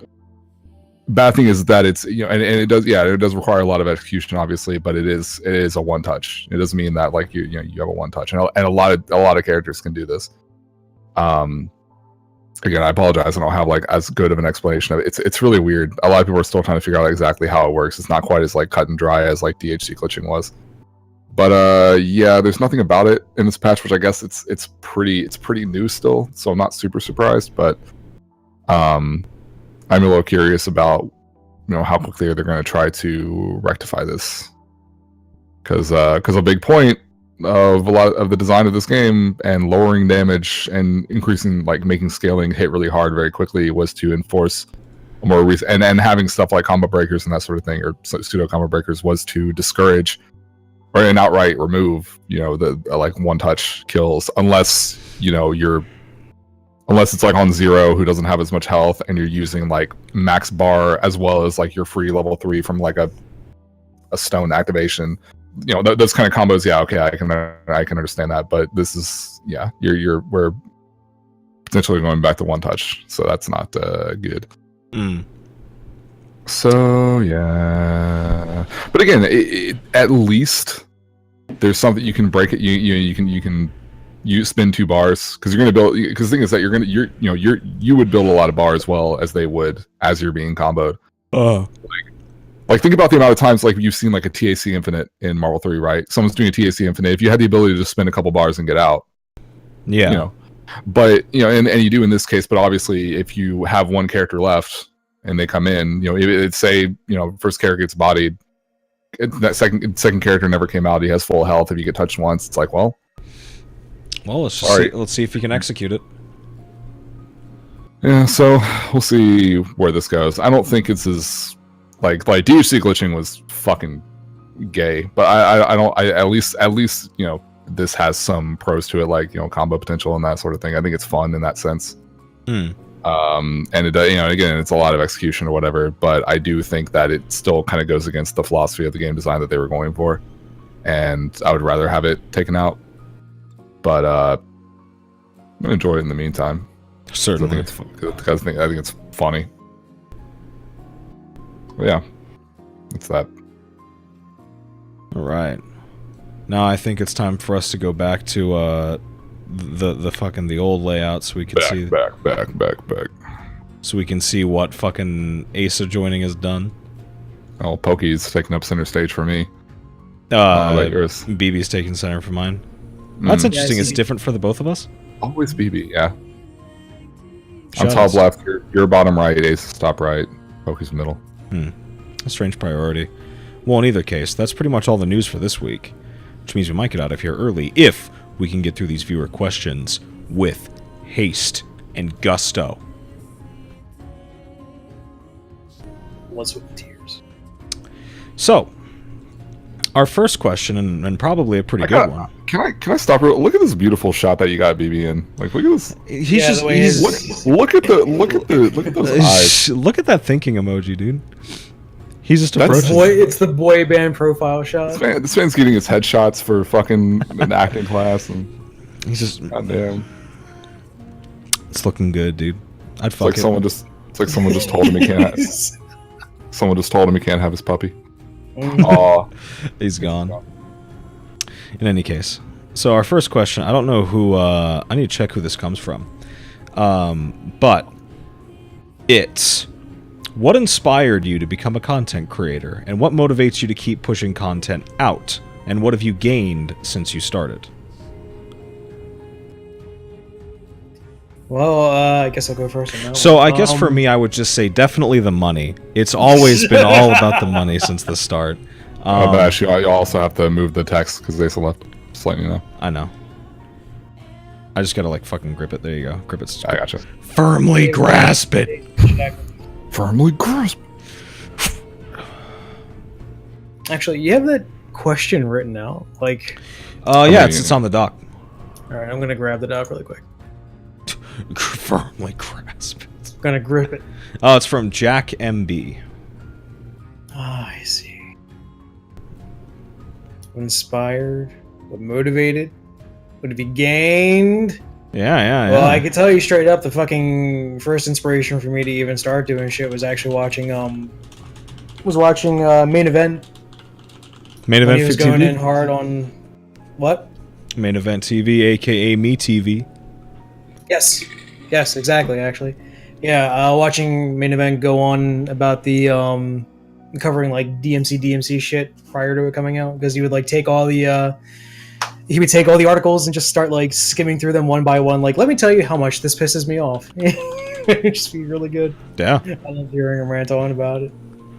But yeah, I mean that's pretty much what inspired me, because I mean, like I was already following that situation closely enough as it was, and I was getting fucking boiled about it. So seeing him go on about his thing led me to me doing my thing, which my thing was fucking shit and trash. It was a thing that I did. As far as like what motivates me to keep on going, well, I mean, like I've nothing. Had a whole bunch of nothing. Exactly. I've had a whole bunch of real life stuff fucking step on my balls over the past couple years. Yeah. So like I've not really been able to like dedicate myself to it. I've been able to put out a thing here or there, and the amount of work that I put into my own shit, I care too much about it coming out exactly the way I want it to. So I'm not really motivated in keeping some sort of like, schedule. Right. That's for goddamn certain, because I'm always going to care about the quality of it more than the quantity. But I mean, I guess that's what motivates me to make those videos to begin with. Is just like if I have something on my mind, I have to articulate it as best as I can. Yeah, it's got to go somewhere and put it out there to share it. Most of the time, like. I know some people try to like, or not try to, but some people do mistake like my demeanor as like me trying to come off as I am correct. But honestly, most of the time it's just really trying to start a discussion. Fuck you, I'm always right. I'm always right. Like I'm like mainly looking for a discussion with my points as well put together as I possibly can. Always willing to hear someone out for their own thing. Obviously, I try to mix fucking comedy in there because like. Try to. I know, har. But like the whole point of that is just to make sure that it's not a fucking boring slog to sit through. Yeah. What was the fucking last part of that? What have you gained?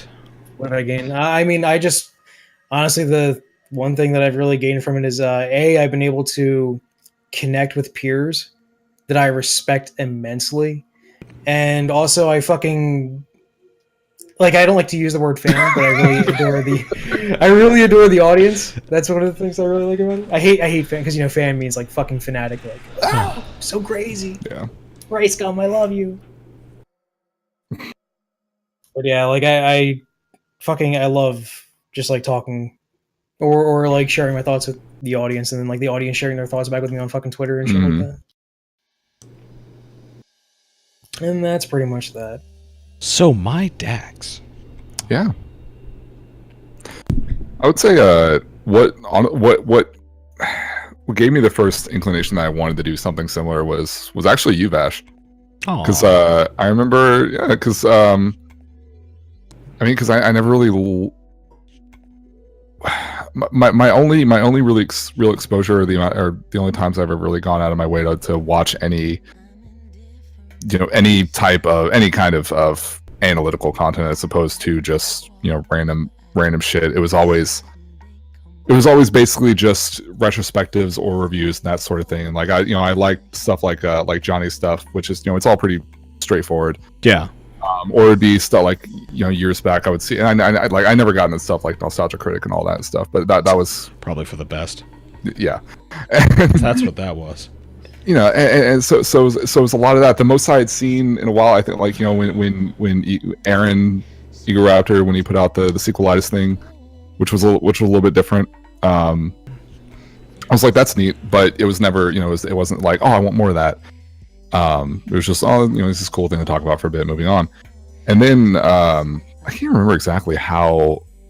What was it? I remember someone hosting your stream when you were playing MGR, and you were like talking to people, and I was like, this dude's funny as shit. I'm gonna like keep watching this, whatever. I didn't really know about much else he did, and I found out he had a YouTube channel, and I was like, all right, fuck it, whatever. There was something about it. Can't remember what the first video I watched from you was, but there was something about it that I was like, this is like, I really want to watch like everything. Like Avail, I want to say that's like, a bad fucking idea for me. That's a really bad idea. And there was like, again, there was a lot of like DMC stuff or whatever, but there were enough. It was less about. It was for the first time I was going like, man, this person, not just like, oh, this video or whatever, like this person seemed really interesting. I want to hear their thoughts about like such and such else. Like what else had they spoken about? Like what else have they done along with the actual way that you were doing it? There was something different about it. That was just really, really interesting. God damn it, Sam. That really clicked with me a lot. And then through you, I found out about like Pokey, and then I watched like that FF13 video. I found a much better YouTuber. We leveled up. But I watched stuff like FF13, and I'm like, okay, this is yeah, like I didn't tell myself like I want to make this exact thing, because I still don't know how exactly I want to fucking do it. Every time I do a video, I'm like, I don't know how I'm gonna fucking actually do it. Or like what defines them as being, you know, what defines it as me. Yeah. But it was I don't know, those were the kind of things that really made me want to try it myself. And I remember, like, I think I joined, I mean, this must have been like I think it was like the third or the fourth cast that you guys had done, where you had me on as a guest. And I was talking about the end, and it was a really nice conversation, because I was when you guys were talking about what videos you're going to be working on and everything else, I was I think all directed at me, and they were like, you know, you guys were like, oh, Dex, you know, you mentioned wanting to make something. Have you thought about any ideas? And I had a few. I think I was talking about like a Ratchet and Clank retrospective. I was talking about what was it? Was it the Ace Combat series? No. There was the one on HD remasters and remakes, and how like a lot of them are defined and done or whatever. I still want to make that video eventually, but I had a couple ideas at the start, and I was like, I don't really know what I want to do. I don't know what I want to. I don't know how to get started. I had all these fucking worries and shit. Yeah. And I was being paranoid about shit, and y'all were just like, just fucking make something. And thankfully, I like doing the Cage 2 thing really clicked, because I started off with something that I knew a lot about straight up. I didn't have to sit down and like, all right, how am I going to research this? How am I going to do this? Because for the most part, they were just topics I was interested in. They weren't really things that I had an incredibly solid grasp of. Right. But playing with the Cage 2 thing gave me a really good foundation, as well as having all these fucking speedrunner people around me to bounce off ideas from. And obviously BB was a massive help. And so like that really helped a lot. And then just the amount of positive response that I got from it, and the amount of people saying like, I've been waiting forever for someone to actually articulate these kind of points in a video, because no one talks about this sort of thing, and there's really no video I could find that's similar to the one I did. And, like it's super flattering. So I guess that was part of like the motivation to keep going, because it just goes along with why I've, you know, I know I can't do it as much right now, but like why I've stuck with doing, you know, like live streaming since, I mean, I started doing that in 2009. Yeah. And I still enjoy it the same way that I did then, which is just being able to, you know, provide or create some sort of content, whether it be, you know, live entertainment or recorded entertainment, whatever it is, that's more than just there's a big social aspect there where I can connect with people. Yeah. And I think that's part of it too, where it doesn't feel so much like I really want the affection for everyone that I can get, and I really want to feel like I belong or whatever. But it's a big part of it still. It's a big part of just that feeling that people really want to see more, and that I've established some sort of audience that cares about the shit that I'm doing, as well as me feeling good, because a lot of these videos are things that I come up with a topic that I'm interested in, and I make a video on it. I don't try to do like I don't pull a bunny hop where it's like, I don't know anything about Nier, but I'm gonna put it out a Nier video because it's relevant. Yeah. And you know, even though half my information is wrong. So, you know, it's nice to not feel super pressured, because there was a while, I think you probably remember, Vash, like when I was getting really paranoid about, it's like, oh, it's been like a month since I put out a video, oh fuck, and then I just stopped caring, because if I start worrying about that shit, it's not going to be fun. I don't have a fucking Patreon where people are sending me money monthly, and I have a quota to meet. So yeah, that just, I guess the motivation is just all that, really. And what have I gained since I started? A big part of it is this. Yeah. As far as like the group people, like all you guys and everyone else, and that I've connected to through YouTube, especially like I think like you guys have been super huge for me. People like it doesn't go by American Hikikomori anymore. Miles, obviously, like has been like a big one for me as well. And just just that, and just you know, get more of that feeling of notoriety, that feeling of I'm able to put out a video after what, 9 months. Yeah. And I have commenters going like, oh, I've been waiting so long to see a video from you. It's like that's kind of tight. Yeah. So it's nice to have that sort of thing to look forward to, as well as just the feeling of getting out content and that own sense of self-satisfaction. And yeah, I'm looking forward to keep doing more of that shit. What'd it do? Asa. Hey, Asa. He is alive. Sorry about that. I literally clicked the video call and I was like, hey, I'm gonna get in this bitch. And then my whole computer decided it didn't feel like working. So I had to update. That's cool. But I'm chilling. It's definitely coming through on the phone. Huh? No, I'm here.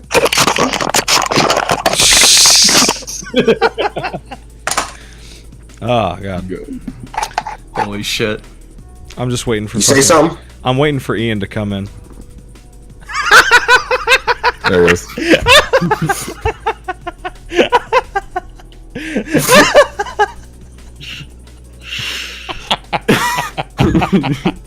That shit was great.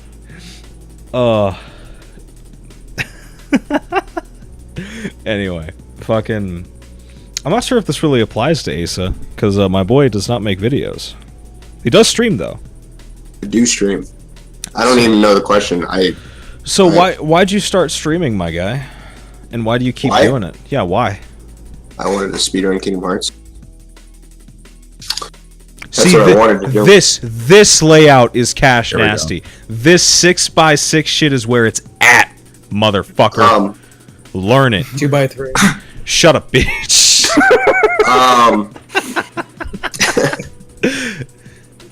I wanted to stream because I wanted to speedrun Kingdom Hearts, and I was very interested in it. I had an HD PVR back from my recording days from fucking Halo 3, which was top of the fucking line back then. Oh boy, you had a PVR. You were making montages, son.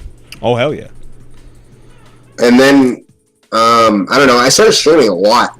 Actually, there was days where I would stream for like 5 hours during the day after I got home from work, take like a 2-hour break, and then stream into the night. Yeah. And I did that for like almost 5-6 months, something like that. Like, and I'd always like the first part would always be me doing like runs and shit like that, and then the second part I'd either be doing runs and talking to people in the TeamSpeak,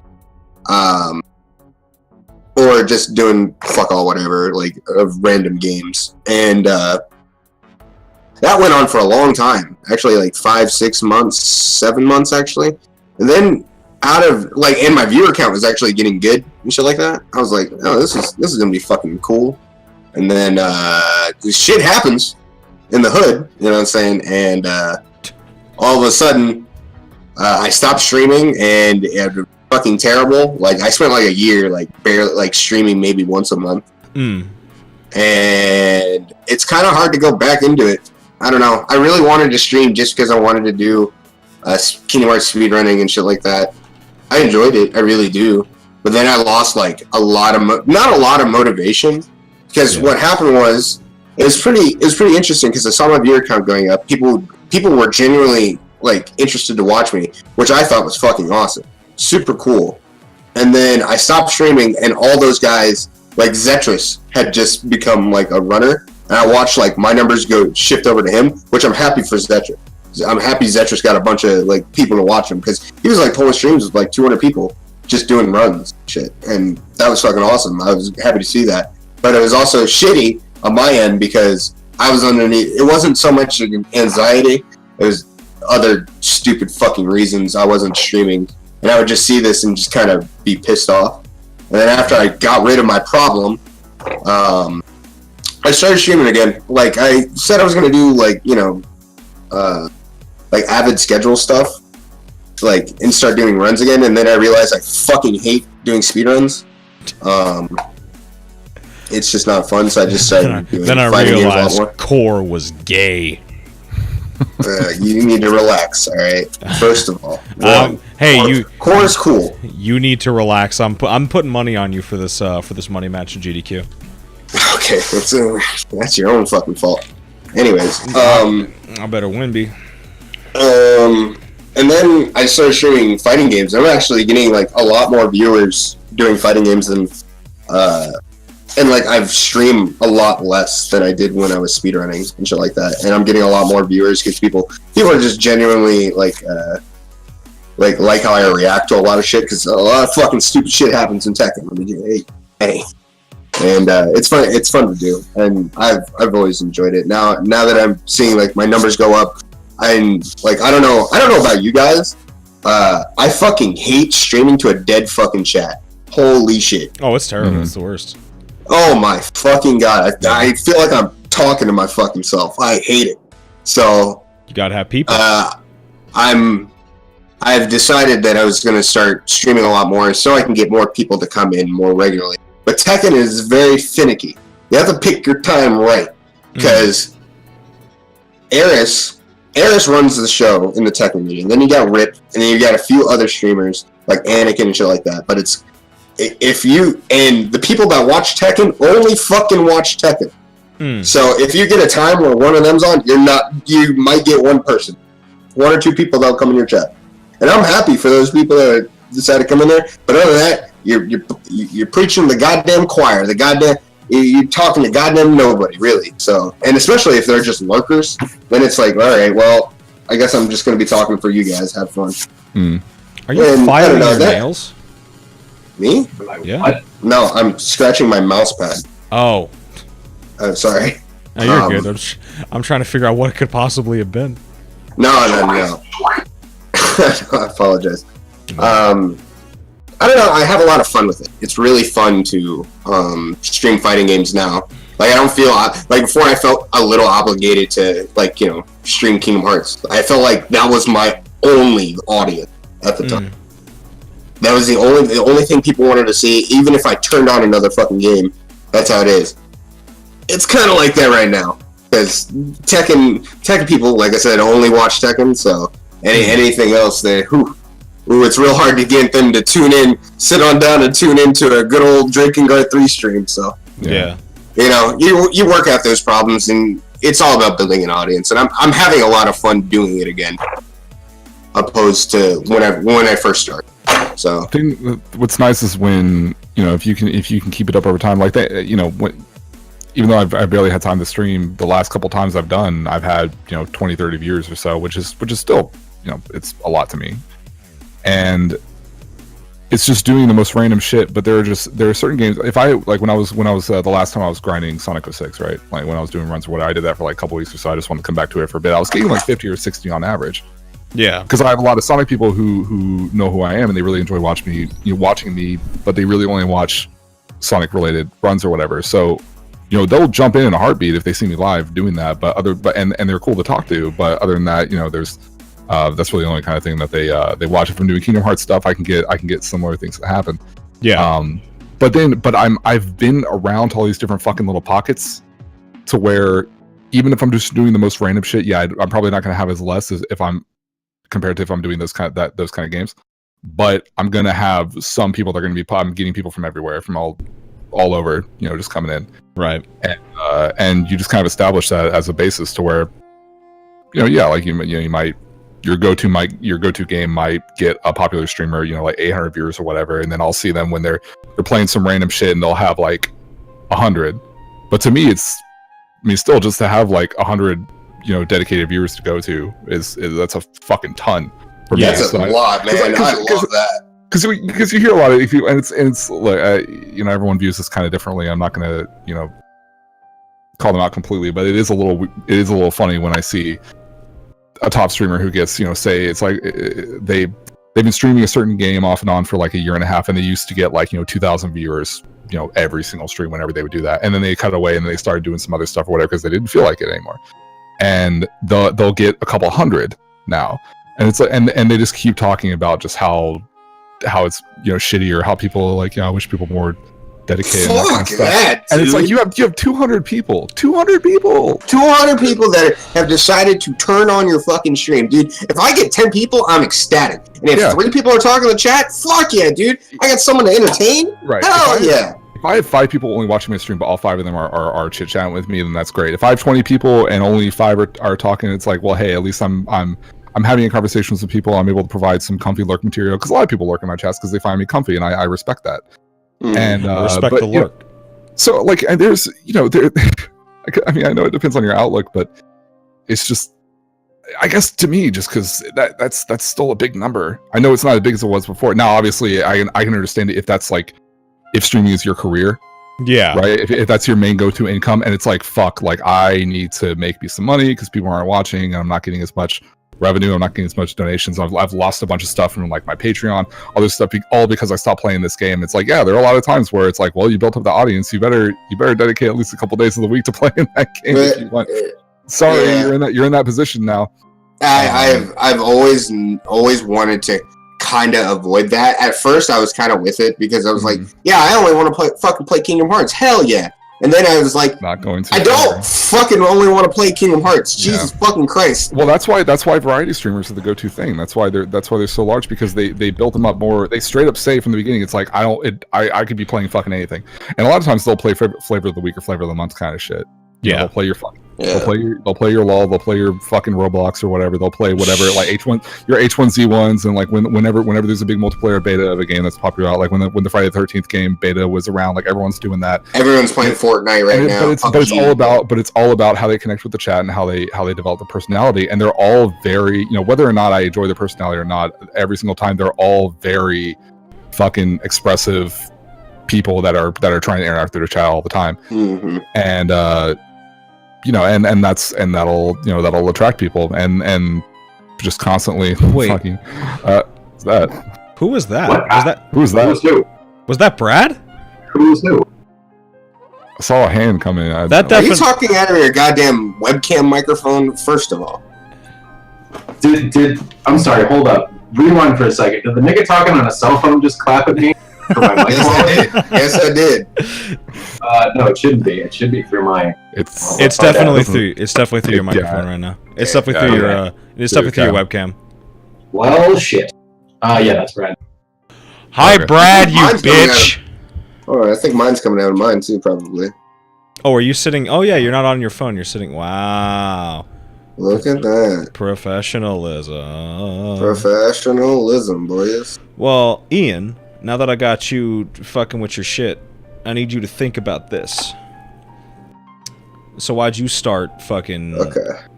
What inspired you to start streaming? And why do you keep doing that shit? What have you gained since you started? Oh, shit. Oh, shit. Man down. Alright, hold on. Let me try this real quick. Okay, while he's fixing that, I'm going to put my final notes on it. I started streaming because I wanted to play games, Kingdom Hearts mainly on my thing. No, get fucked. I don't know. Am I still going through a fucking cell phone? Jesus Christ, I hate this fucking thing. But my final note is I wanted to start streaming because I wanted to play Kingdom Hearts.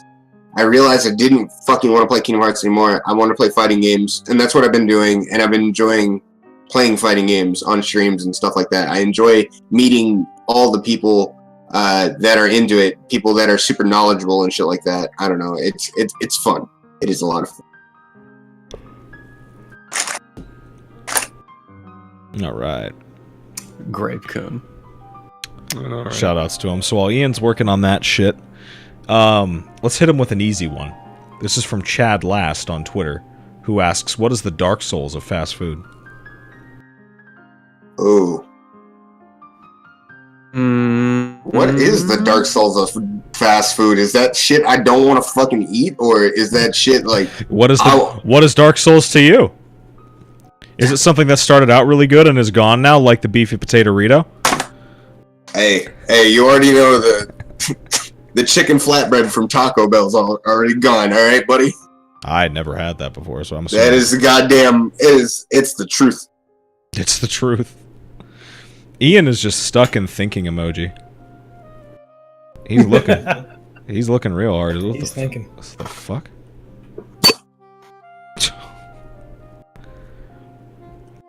Fast food with a learning curve. Fast food with a learning curve. Oh God, everything. Everything is hard as fuck. Everything is fucking just dying before my eyes, dude. Hold on. He's dead. You're dead. when they do this shit, the gift stays gone until we can figure out what the fuck's going on. That's what's happening. All this shit goes away until everybody can figure out where everybody is. Whose man's is this? Whose couch is this? Whose house is this? Who are you down with, bitch? In any case. Any bitch. Like, I guess in this case it would be like, who do you go to? Like, when you first enter a fast food establishment, I guess, and you order something, like, you don't know what's going on, like, you don't know what your options are. Because some places, you ask for substitutions, they tell you to go eat dicks. You don't know what the secret menu items are. Some people have technology down pat. And, like, you have to learn through others how to approach your fast food establishment. So, you could say that Wingstop could be a spot like this, because you don't know right off the bat that they do options like all flats or all drumsticks. You don't know you can get that shit well done. You don't know you can get that shit wet. Or you could go to a place like Chipotle where you don't know secret menu items. They have shit like, or it could be McDonald's. Because you have to find the recipe for the McGangbang on a corpse. We back, bitch.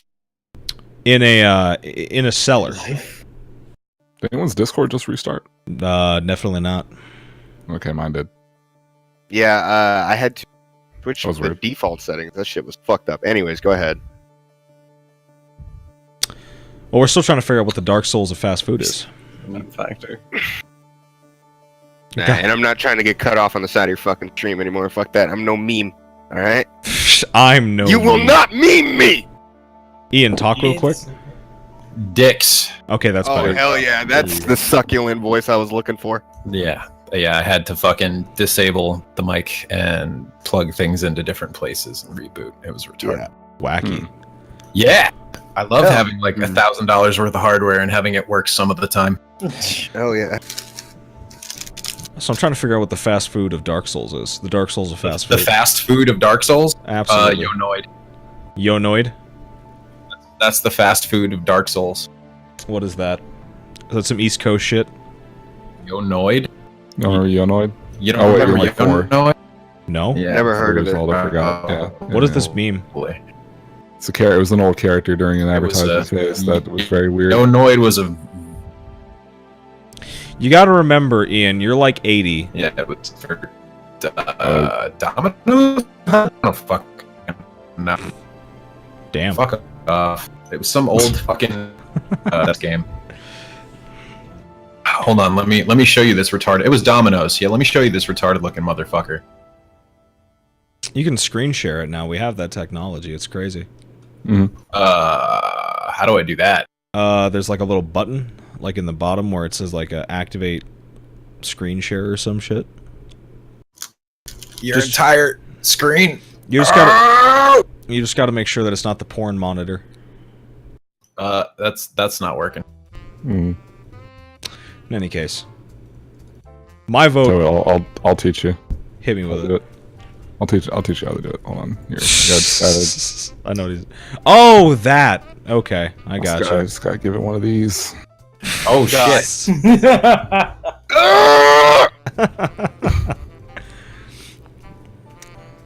It could arguably be Burger King. I don't know. I like Burger King. I don't hate it. Well, it's not the. Oh, okay, so I guess if you hate Dark Souls, and you got to pick out the spot you don't like. I mean, what has a lot of bosses? McDonald's. The problem with Burger King is that I've never liked Burger King ever in my life, so it was never at a high point, and then fell from grace. It was always shit. What's it like having bad taste? I don't know. Tell me, talk to me about how much you really love flat pizza. 0. What? So anyway, as I was saying, the clear choice is easily Taco Bell. Because you gotta think, Dark Souls 1 comes out, beefy potato Rito. Shit's delicious. Mm-hmm. And then they leave. Like, Dark Souls 1 ends, the beefy potato Rito ends. And they come back with the egg taco, and it's probably not as good. It's probably nowhere near as good as the beefy potato burrito, which is now Dark Souls 2. Dark Souls 3 is actually just the Frito burrito. Mm. Whatever the Crunch Wrap Supreme, whatever the fuck that shit was, where they put like the. That's some good stuff. I disagree. Whatever, dude. That's my answer. The case is actually fucking trash, so it's alright. It's all good, dude. Living the dream. Somebody. I like your shirt, Dax. Thanks, faggot. Wow, dude! Wow. Damn. Sorry. Yeah, so okay, like they got like cereal flavored milkshakes over at Burger King now. I don't know. All I do know is that they got the pumpkin spice milkshakes over at Jack in the Box. So I'm about to go get me one of those later. You like Jack? Okay, look. All right, if I don't like Dark Souls, I don't fucking like. I don't like Jack in the Box. That shit is fucking disgusting. Fair. I respect. You know, it's not for everybody. Sometimes their shit's a little too mayonnaisey. It's a bit not too even tangy. like how do people look at that taco and go, yeah, this $1 taco will be fucking great. I don't know why people order that shit so much. It's fucking disgusting. I would rather go to Taco Bell and get a beefy potato burrito for $1. Oh wait, Can't. I can't do that anymore. No, that is not how I read that initially. Next question. Next question. Spice, what are you, fucking my sister? Pumpkin spice? My nigga, hey. Pumpkin spice is good. All the seasonal shit during this time usually comes out. Hey, that's some good shit. I just want to try the milkshake again, because the last time I had it, I thought it was delicious. If I get it again and it's good, I'll be happy. There you go.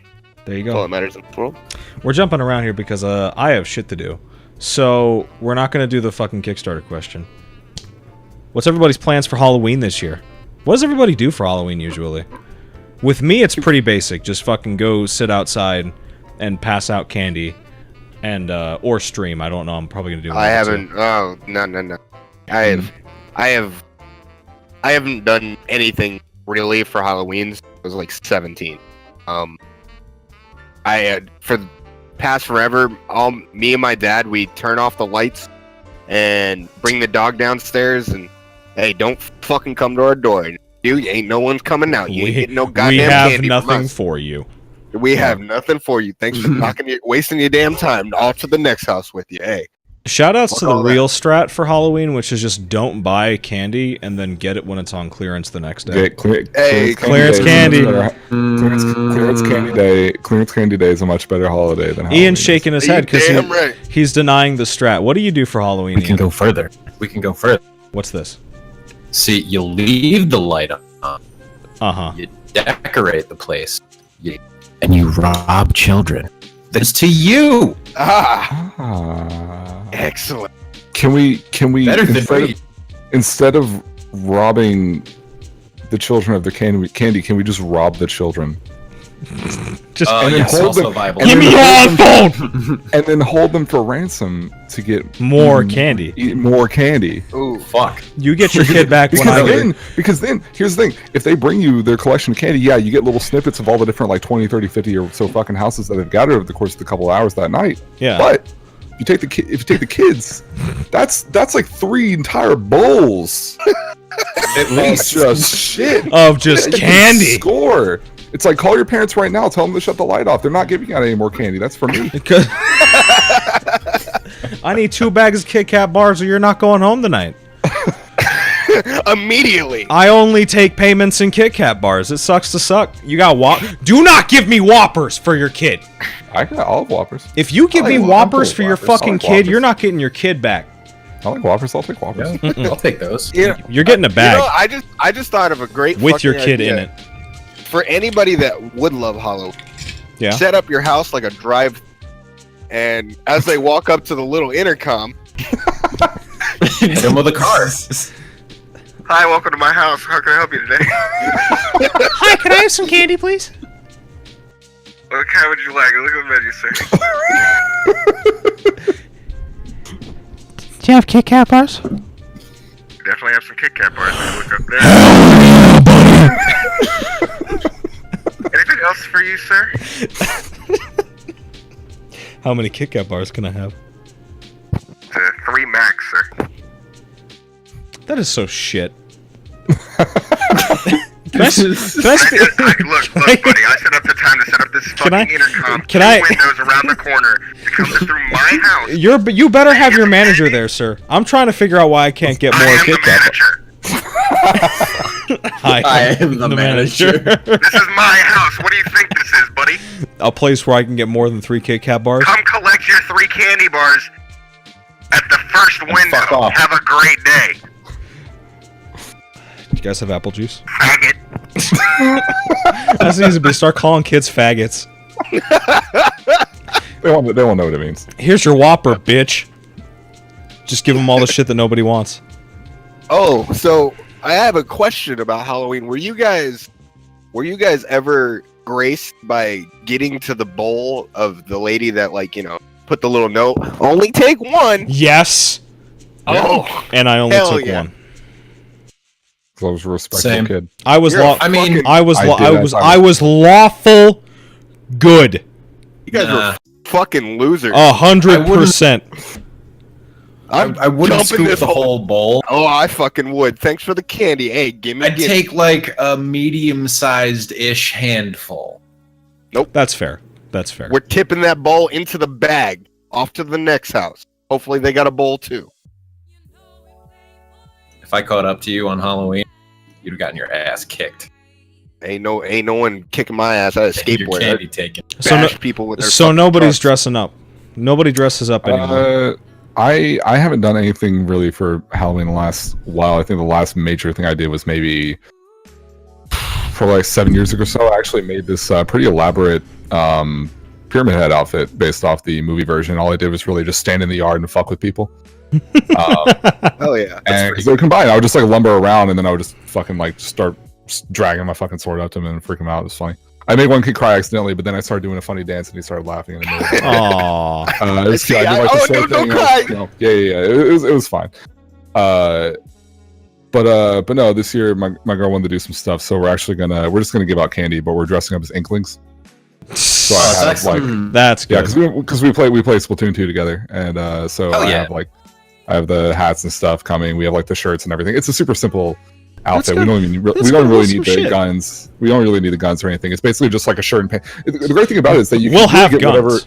Whatever. Super soakers full of latex paint. I want a fucking splat roller, but that's like a big fucking thing you gotta make. So I don't know if I'm gonna be able to do that. But no, like the outfit itself, it's pretty easy because there's all sorts of different clothing lines in the game, and a lot of people have taken those designs and put them on actual clothing, so you can kind of pick and choose what you want to do. Because a lot of the designs in the game are really cool, so we kind of picked out what we want to wear, and we have like the mask things, and we found these like really nice well-made hats. I have the Inkling boy. It's like the boy and girl design from the first game. So I have like a boy one, she has a girl one. Mine's orange, hers is purple. So yeah, so that'll be nice. Good shit. And then I might do a stream or something. Might play a spooky Bloody Biscuits. What about you, buddy? Halloween. Yeah, Halloween. I don't do anything for Halloween, but I've always wanted to do something like borderline like serial rapist creepy.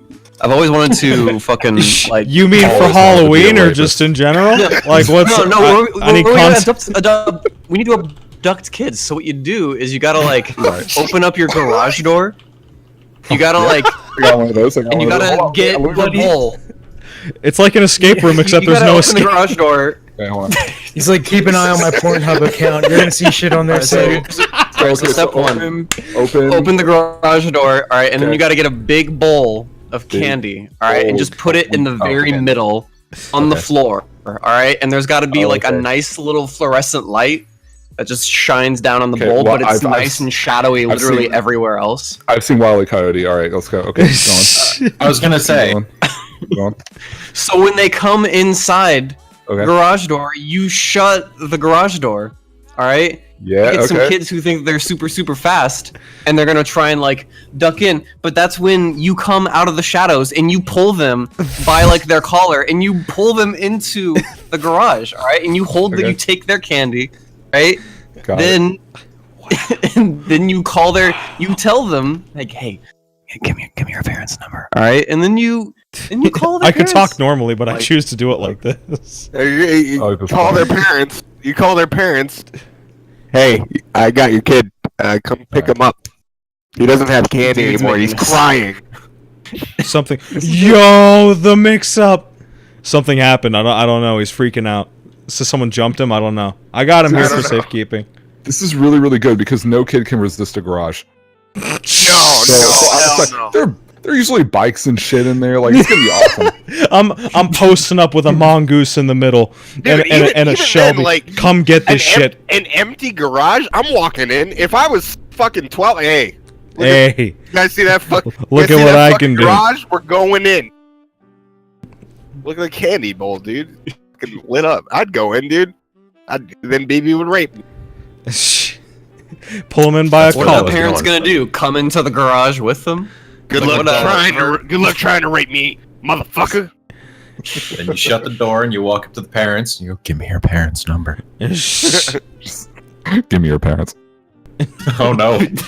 You pick. Give me your pants. Kid for them. Give me your pants. Kids like, don't hurt me. And you're like, alright, well, okay. You're not who I'm after. Follow-up question to that. What was the last thing you dressed up as, I guess? Long time that pyramid for Halloween, a long was time. The last thing I did. Yeah, you meant. First, like when I was walking around, actually trick or treating. Oh fuck, I don't even. I'm trying to remember. I haven't done. Link. I don't know. I don't know what I did.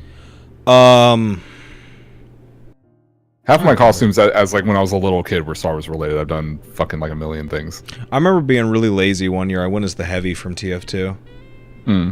Red Heavy. Just That's pretty strong. Yeah. Oh, fuck you. No, that was I think that might have been the last thing I went as. That was a couple years ago. That was a long time ago, actually. Like the last thing I dressed up, it's like I was like 13, 14 since I've gone trick or treating. Really? Yeah. Just was Goku. That was a good time. Little just, brown Goku just running around. Little light skinned Goku running around with his nappy ass hair. He just stands screaming at people. I had short hair. That's what, I did do that. I did run around. I had a wig, and I ran around just screaming at people. Felt like he's trying to power up. Yeah, that's what I did. I'm trying to think. Who else? What was the last time Mark dressed up as anything? No, I can't even remember. It's been fucking forever since I've given a shit about like participating in Halloween. I don't know, man. Halloween's one thing, but after that, hey, after Thanksgiving, hey, the real holiday. The real holiday arrives. My favorite holiday, the favorite time of the year, Christmas, Christmas, buddy. Christmas lights in your room, dude. Like every single time, I swear. I'm doing it. I set up my street. I deck out my. I deck out my room. I deck out my dreams. Like a lot of my clothes. Like I just theme a lot of shit around Christmas, just because it's fucking cool. I don't know. I don't want to be like one of those people where people are coming by my house when I'm older just to look at my fucking lights. But I want to put lights up. Yeah. I don't want to go to somebody's house and look at their lights. I'll look online for that shit if I really want to see it. No, what's beautiful, what's truly beautiful about that time of year is you just like either drive or walk around your neighborhood to see what other people have put up. That's my favorite fucking thing to do. That's Christmas. The sad thing though is when if you're like me, where you have a lot of people living in this neighborhood over a long period of time, and like I've seen like a lot of the kids I've known like grow up and their parents are still kind of living here. They haven't really moved out. Is that there are way less lights put up than there used to be. Yeah. So it's kind of like you have to venture out to where people actually kind of give a shit. It's true. But, that's Christmas tradition actually. Bash in my house. Christmas Eve, my whole family goes out and we kind of drive around. Yeah. It's great, dude. I fucking love it. So I did wear my last Halloween costume though. What? It's probably Feast your eyes. Jesus Christ! Fuck off. I'd give you that garage. You know, that's how I lure them into my garage. come get it. I got the. I got a bowl of candy and the garage door opener. Last Halloween was my favorite Halloween, and that's why. Anyway, you were saying, Ian? Oh, I was gonna say before we pull back from Christmas, but I guess that ship already sailed. Who here gets snow on a regular basis? I wish. I wish. Missed it. Once, really? I'm in the minority here. This was supposed to be shitting on Bash, but you guys are ruining. Every 5 years. Yeah, feel the power. Global warming, baby. Nobody gets it now. From it used to be here. We used to get snow every winter, like, and it would kind of linger, like from January, and then sometimes in March we'd get it. But other than that, we wouldn't get it at all. And then, like in the past 10 years, it's slowly become like nothing. We've almost got there's 2 years where we got no snow at all, and then last year was there was a change in the timeline, boys. We got a lot of fucking snow, and I couldn't go to work a lot. It was pretty crazy. I love snow though. Snow is fucking fantastic. Back when I was younger here in Jersey, we used to get snow in November. So we'd actually have fucking white Thanksgivings and shit was super crazy. And then Christmas was even better. The snow used to pile on so thick that back when I didn't weigh fucking 600 pounds, I used to be able to step on top of the snow and shit back when it get frozen over, and I loved it. And then eventually about maybe 12, 13 years ago or so, just less and less snow. And now we don't even get white Christmases anymore. It's just typically snow will fall in either late February or sometimes even early March, and it's unwelcome by that point because it's I want spring weather. Get the fuck out of here. Yeah. Everywhere I've lived, it's been different. When I lived in Cali, I didn't get snow at all. I lived in Delaware, New Jersey, New York. I would get it. I'd get that dirty New England wave of snow, and then I was up in Maine one year. My grandparents live up in. Dude, it's snowing right now. It's fucking ridiculous. I have seen that place legitimately snow 9 feet of snow in a span of 14 hours. It is fucking scary. How much snow you get up there. And then England, I didn't get any. Literally, we got it 1 year and it was okay, but it rained over the next day. And then Norway, I got a lot of snow. And then here it's. What I really appreciate about winter in Vegas is not the snow, because we never get snow. It's more just about the days when it's really cold outside and it's overcast. That's what I live for. The overcast days in Vegas are fucking great because they happen so rarely. But you have a 50-50 shot of having a really shitty day where it's bright as fuck outside and it's cold as shit at the same time. That's terrible. It's the bad combo. It's the bad combo. It's the. We bad don't touch. ever. Luckily, around here it's fucking cloudy all the goddamn. If it's not summer, it's cloudy. Only every time it fucking snows though, we'll get 1 day of fucking complete overcast, and the next day it's sunny as fuck. It's 60. It's not 60 degrees. There's snow on there, but it's sunny as fuck, and there's snow everywhere, and it sucks. Yeah. I don't know. I hate that. I like overcast snow. And then nighttime with snow is the fucking greatest thing that Mother Nature has ever given us. On the night snow is fucking the best because there's no sound. Not around. Everything's just getting masked up. And with so many fucking trees around here, everything's quiet. Yeah. Fucking beautiful. But yeah. What about you, BB? For what? Wait, what? Snow, dog. Snow. Yeah, when you get snow, motherfucker. In Kansas. What do we do when it snows? No, when do you get? Do you? Yeah, I mean, dude, you have to understand that Kansas weather is the most bullshit thing on the face of this earth. Yeah, because you will get no snow throughout the entire month of December or January or anything like that, and then all of a sudden it's May and it's just hey, random snowstorm in the middle of May, and it's I'm sorry, what? Just get fucked. Well, I guess I live in Kansas, so I guess this just fucking checks off, dude. It makes sense. So I mean sometimes I think, what is it, Kingdom Heart 102 pointed it out pretty well. It's a 50-50 if we get snow in the month of December. Sometimes it's a lot of snow. Sometimes it's only a little bit, and sometimes there's just none, and it's just really windy and cold, dry weather, and that's it. So that's just Kansas weather. Just has no rhyme or reason to it at all. It just happens. Hell yeah. All right.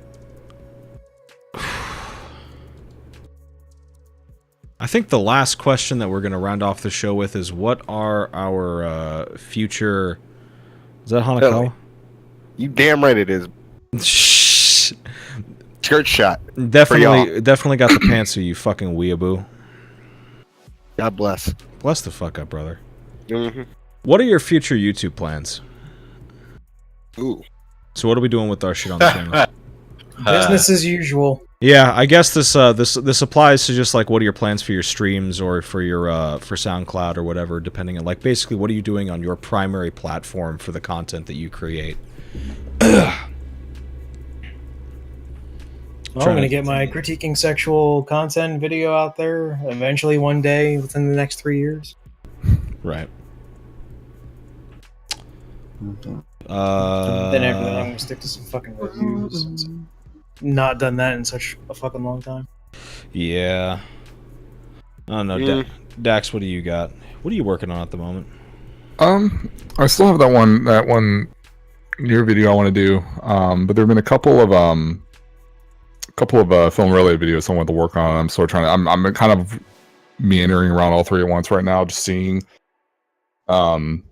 you know, what I want to do next, because I think it helped me a lot, kind of jumping back and forth between a couple projects instead of just saying like, okay, I'm just going to put all my effort and time that I get into single videos, so that way it'll come out faster, because then I get burned out or I just get frustrated.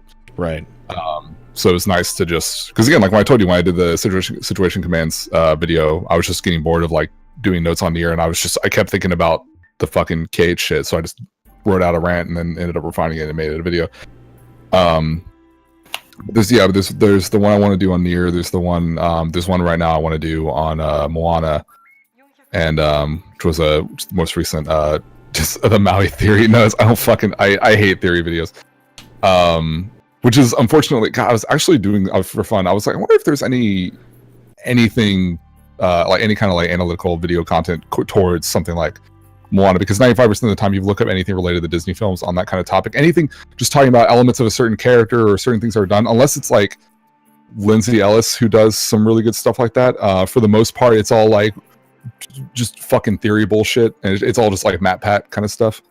And people go gaga for that. I don't fucking care. Or talking about, it's like, are the parents from Frozen the Soen descendants from Tangled? Fucking cares. No one cares.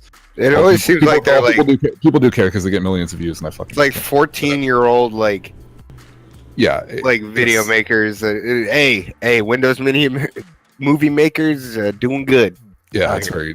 It's just all the samey kind of shit. No one wants to actually talk about and critique elements of the film itself. They just want to talk about like bullshit. It's a lot of like similar stuff I see when people like Gamers Join Them do like Kingdom Hearts lore shit. It's a lot of that kind of stuff, and it's just, that's the bulk of the content. Then 10 steps ahead of everyone else. Of course. They act like they're 10 steps ahead of everyone else, but then the game actually comes out and no one was right about anything. That's my favorite. But they were wrong first, idiot. Shut up. You're right. I'm such a whore. But yeah, so I'm doing a video on that, which I have a very particular topic about Moana that I want to cover, a particular character in the film, or pseudo character in the film, but I don't know. I'll probably end up doing what I usually do, where I keep expanding on it, and I want to bridge in other points, and then I want to build on those, and I end up with some full-on fucking like analysis thing, but I don't know, because I haven't really done one on film. But there's another one I wanted to do, which is also, I hate how much like Disney bullshit I have on my goddamn channel. But there's another one I want to do, which I may do this for some of their other films as well, where they have a classic animated version, they have a live action version, which currently they have a lot of those planned. They did Cinderella, they did Jungle Book, and then they just recently did Beauty and the Beast, and then they have a bunch of others they're doing like Lion King and Aladdin and all these other films, like live action versions. And I kind of want to do an analysis on what works and what doesn't, as far as comparing them together, because there's actually a lot of really interesting stuff to talk about there from like a filmmaking perspective, and what each film is trying to go for and what they tried to pull from, and why there's a considerable amount of things in the live action one that doesn't work. Some does, but yeah. So I kind of have those lined up, and I think there was another thing I just put in my notes recently, but I can't remember. What was it? think it was like oh, never mind. That's a meme. I was drunk when I wrote that. Never mind. But yeah, so those 3 things are really cool. Kind of gonna meander around those probably for the next like month and a half. No idea when I'm gonna get it out. We'll see. Ian, What? it's coming up on your shit. Oh, let's see. I finished that Quake remix I've been working on last week. I ended up just going with this old rough version of the guitar part that fucking Wonder Kid sent to me because it's been 6 goddamn months and he hasn't sent me a new track. So that's just fucking done. I'm washing my hands of it. Gotcha. Working on a drum and bass remix of a Daft Punk track. Ooh. May or may not do vocals for that. We'll see. Oh, okay. Yeah, I found a plugin that you can use to... If you fuck with it enough, you can make it sound Daft Punk-y. Have you fucked with the Infected Mushroom I Wish plugin? I have not. What is this? So the I forget like when they released it. It was a couple years ago, but basically the I Wish plugin is a VST that you run. I'm trying to think. You can run pretty much anything through it, and it has like their. Oh, it's a pitch freezer. Okay. Yeah. That looks pretty fucking neat, man. I think that's what they used for Friends on Mushrooms. I think that's what they've been using. I mean, yeah, it looks like a pretty strong plugin from what I'm seeing. I don't know where I would apply it because I don't use vocals that often, but I could do tonal stuff with it too, so it might be useful. It's $100 though, so that might wait a little bit. I'm sure you could probably pirate it somewhere. I look like off-brand Stamper. I don't know who that is, so I don't know how to feel about that. No, don't worry about it.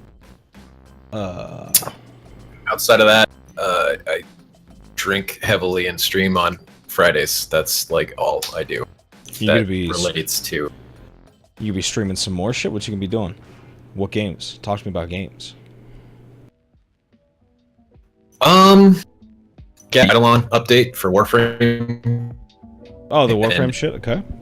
Yeah, they made Earth into an open world, and it looks like they can probably do a lot to build out from it. It's still a little buzz. The entire community is collectively shitting their pants and overloading the servers, but it's. I got to play for a couple hours last night. It was super fun. Beyond that, I usually Hearthstone is a fallback just because it doesn't require any thinking at all. So I can drink heavily. I can maintain the banter, and I can be playing a video game that doesn't actually require thinking. It's perfect. Yeah, man. It's the dream. It's the life. So, BB. Hey. Hey. Hiya. Hey, hiya. Hiya. How you doing? What are you working on? Well, it's fall break, so I get Monday, Tuesday off. So the plan for this entire weekend is to finally actually start recording. Well, I have like the game footage, but actually start recording like voicing for a new video that I'm planning on making that I hopefully will be out by the end of October. Oh, good. It's good to keep yourself to a schedule like that. I do not look like Stamper. Fuck off. Carry on. Asa.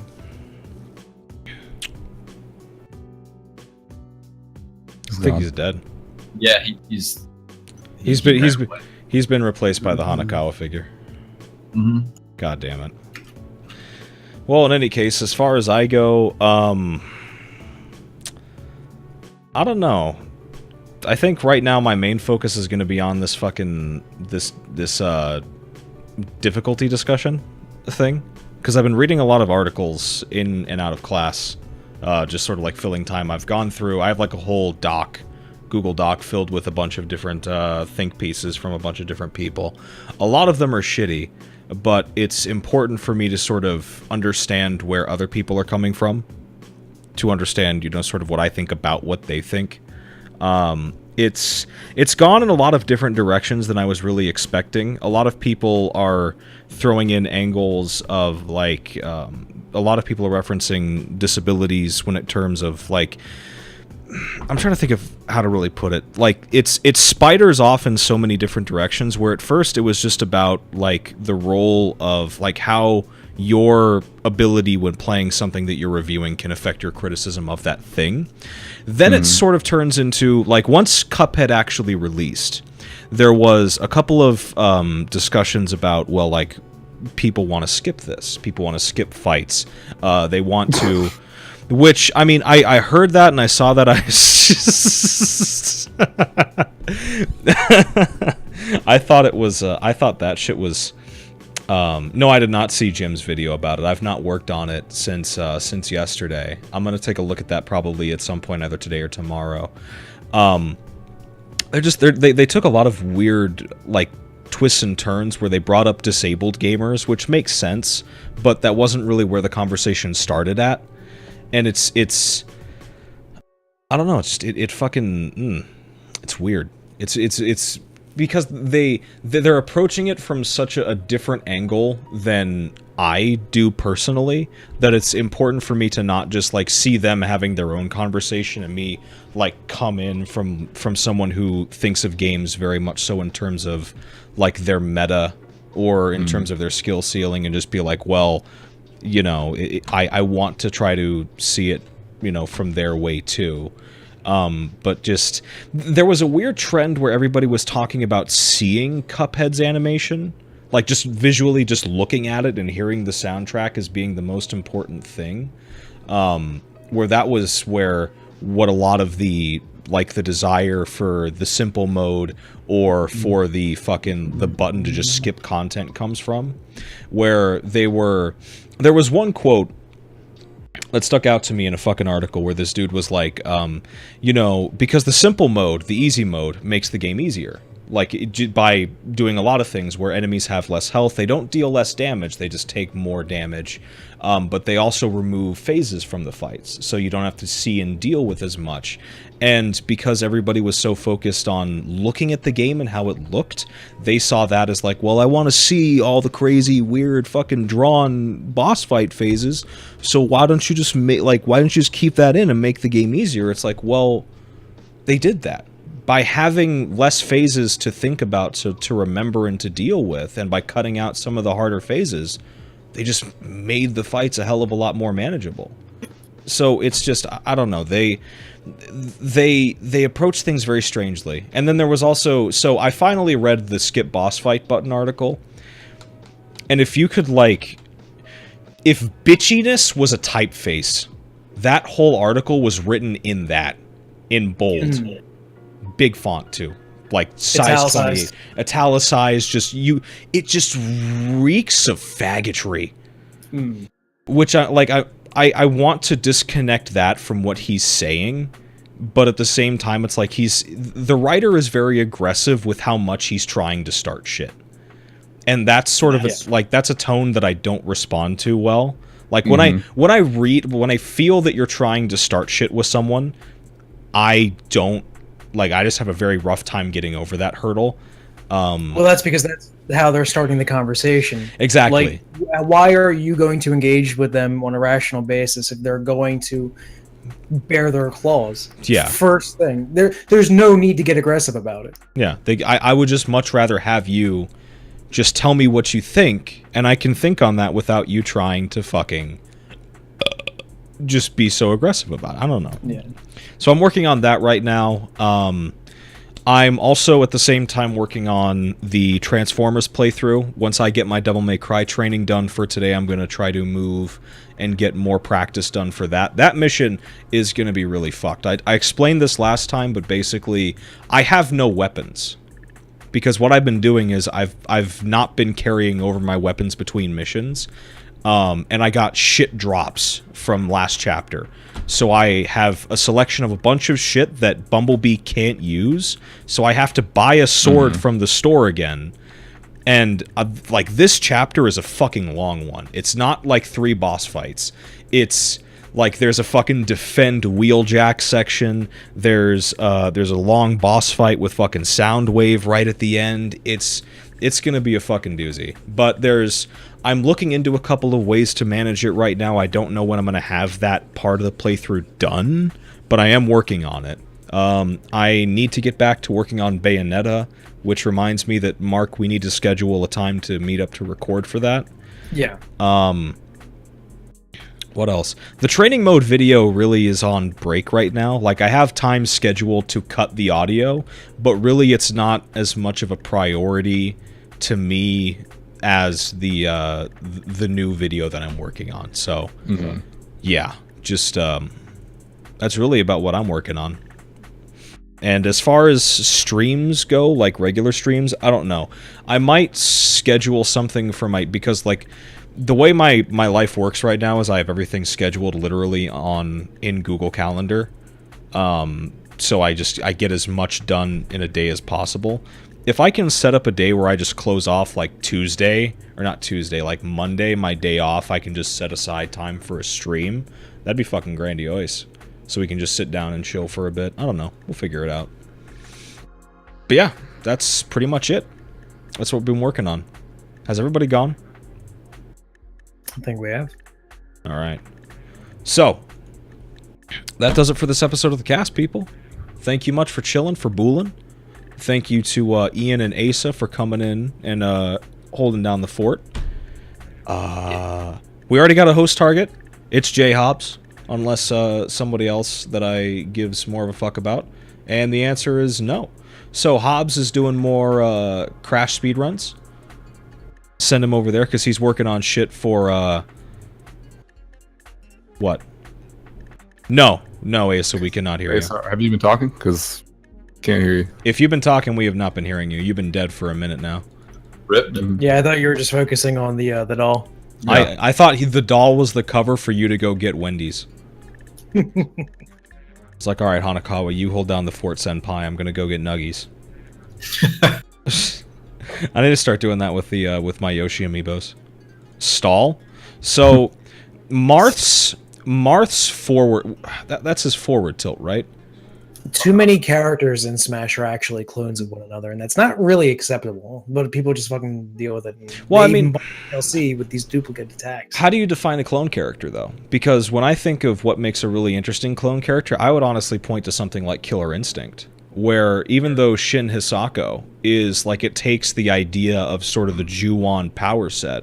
There's like one where she's got a Naginata, and then one where she's got Katanra, and it's pretty different. It's pretty right, cool. But I mean, they also look like they play a lot differently too. Whereas, like with Smash 4, like you get Lucina, and then everything else that plays like Lucina, and then they all have like the same looking ass attacks, except for like I guess their Smash attack. But like, who cares?